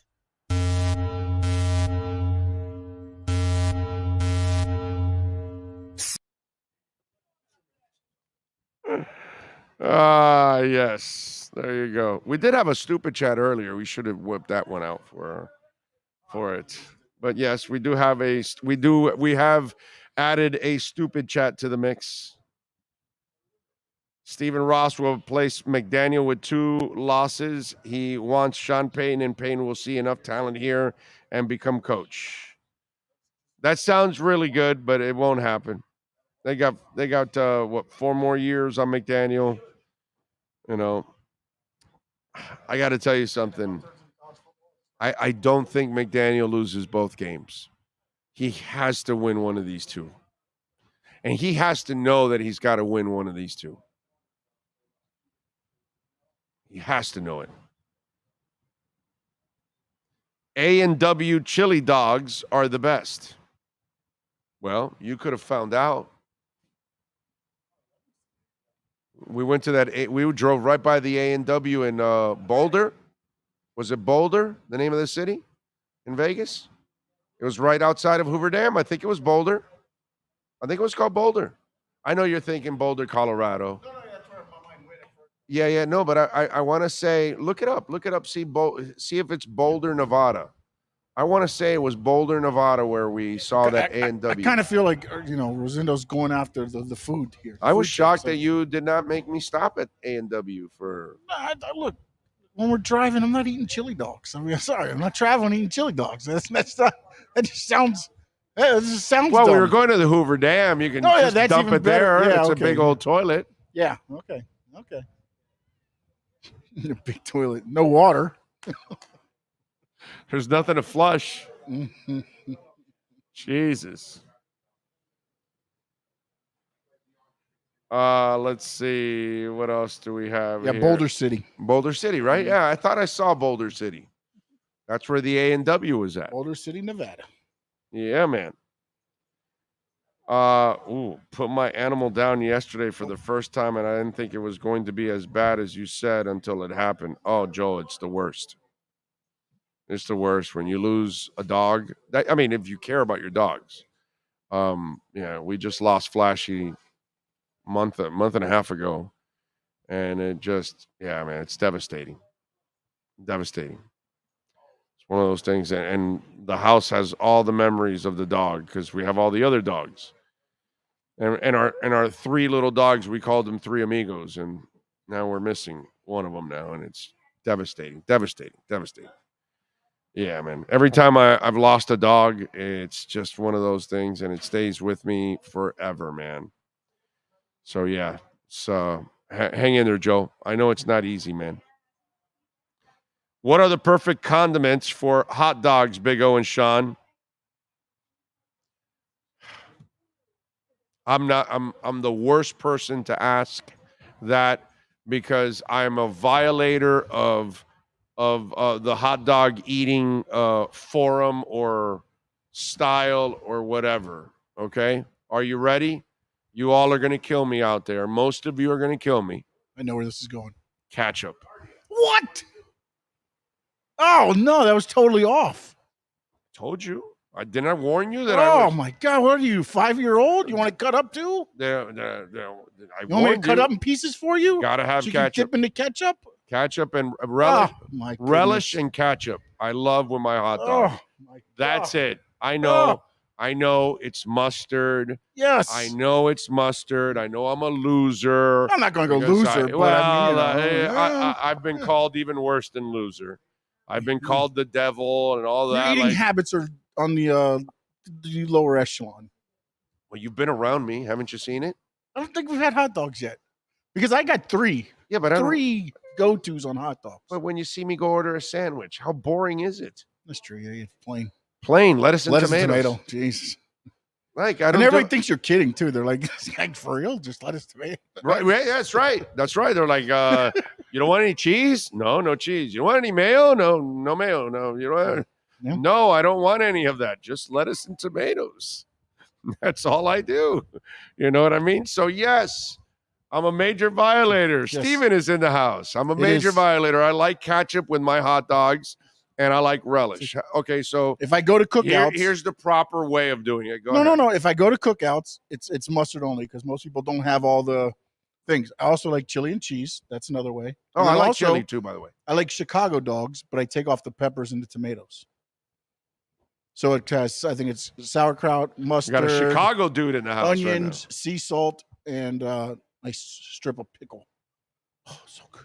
Okay. All right. There you go. Ketchup. I'm a loser. Oh, I'm a loser. I know. Who's reporting? Brian says I go with ketchup on a hot dog also. Yeah, Ryan, you're a loser. I know. There's a couple of losers out there with me. That's all right, Brian. You and I know. It's delicious. Oh, wait, Hot Brian dog just with said he's ketchup. 5 years old. Oh, he's 5? Well, No, I'm just kidding. mentally, I'm about 7 or 8 anyway. So, yeah. My wife is just dying for me to become at least a teenager. Frankie Fresco is suspended for the weekend from the chat. Oh, Saturday from the chat. Why? What did he say? Subway or public sub?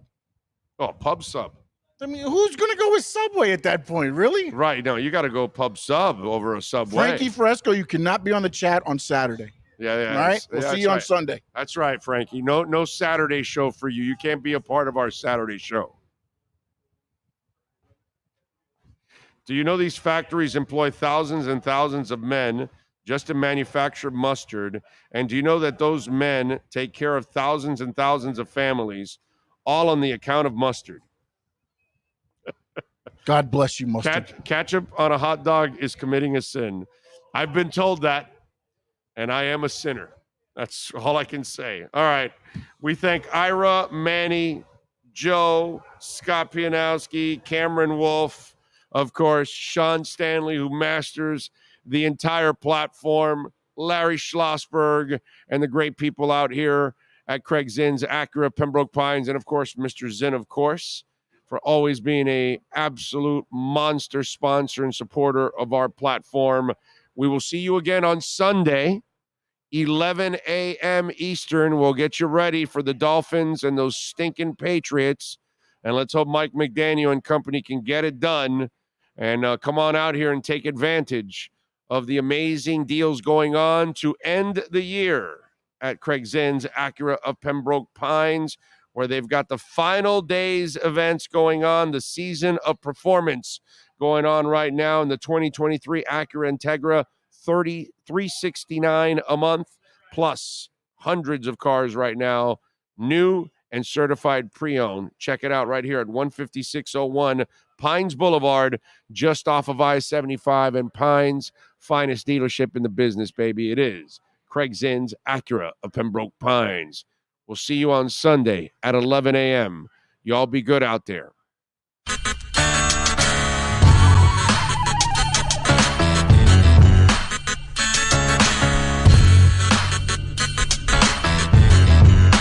This is the Big O Show. This is the Big O Show. This is the Big O Show.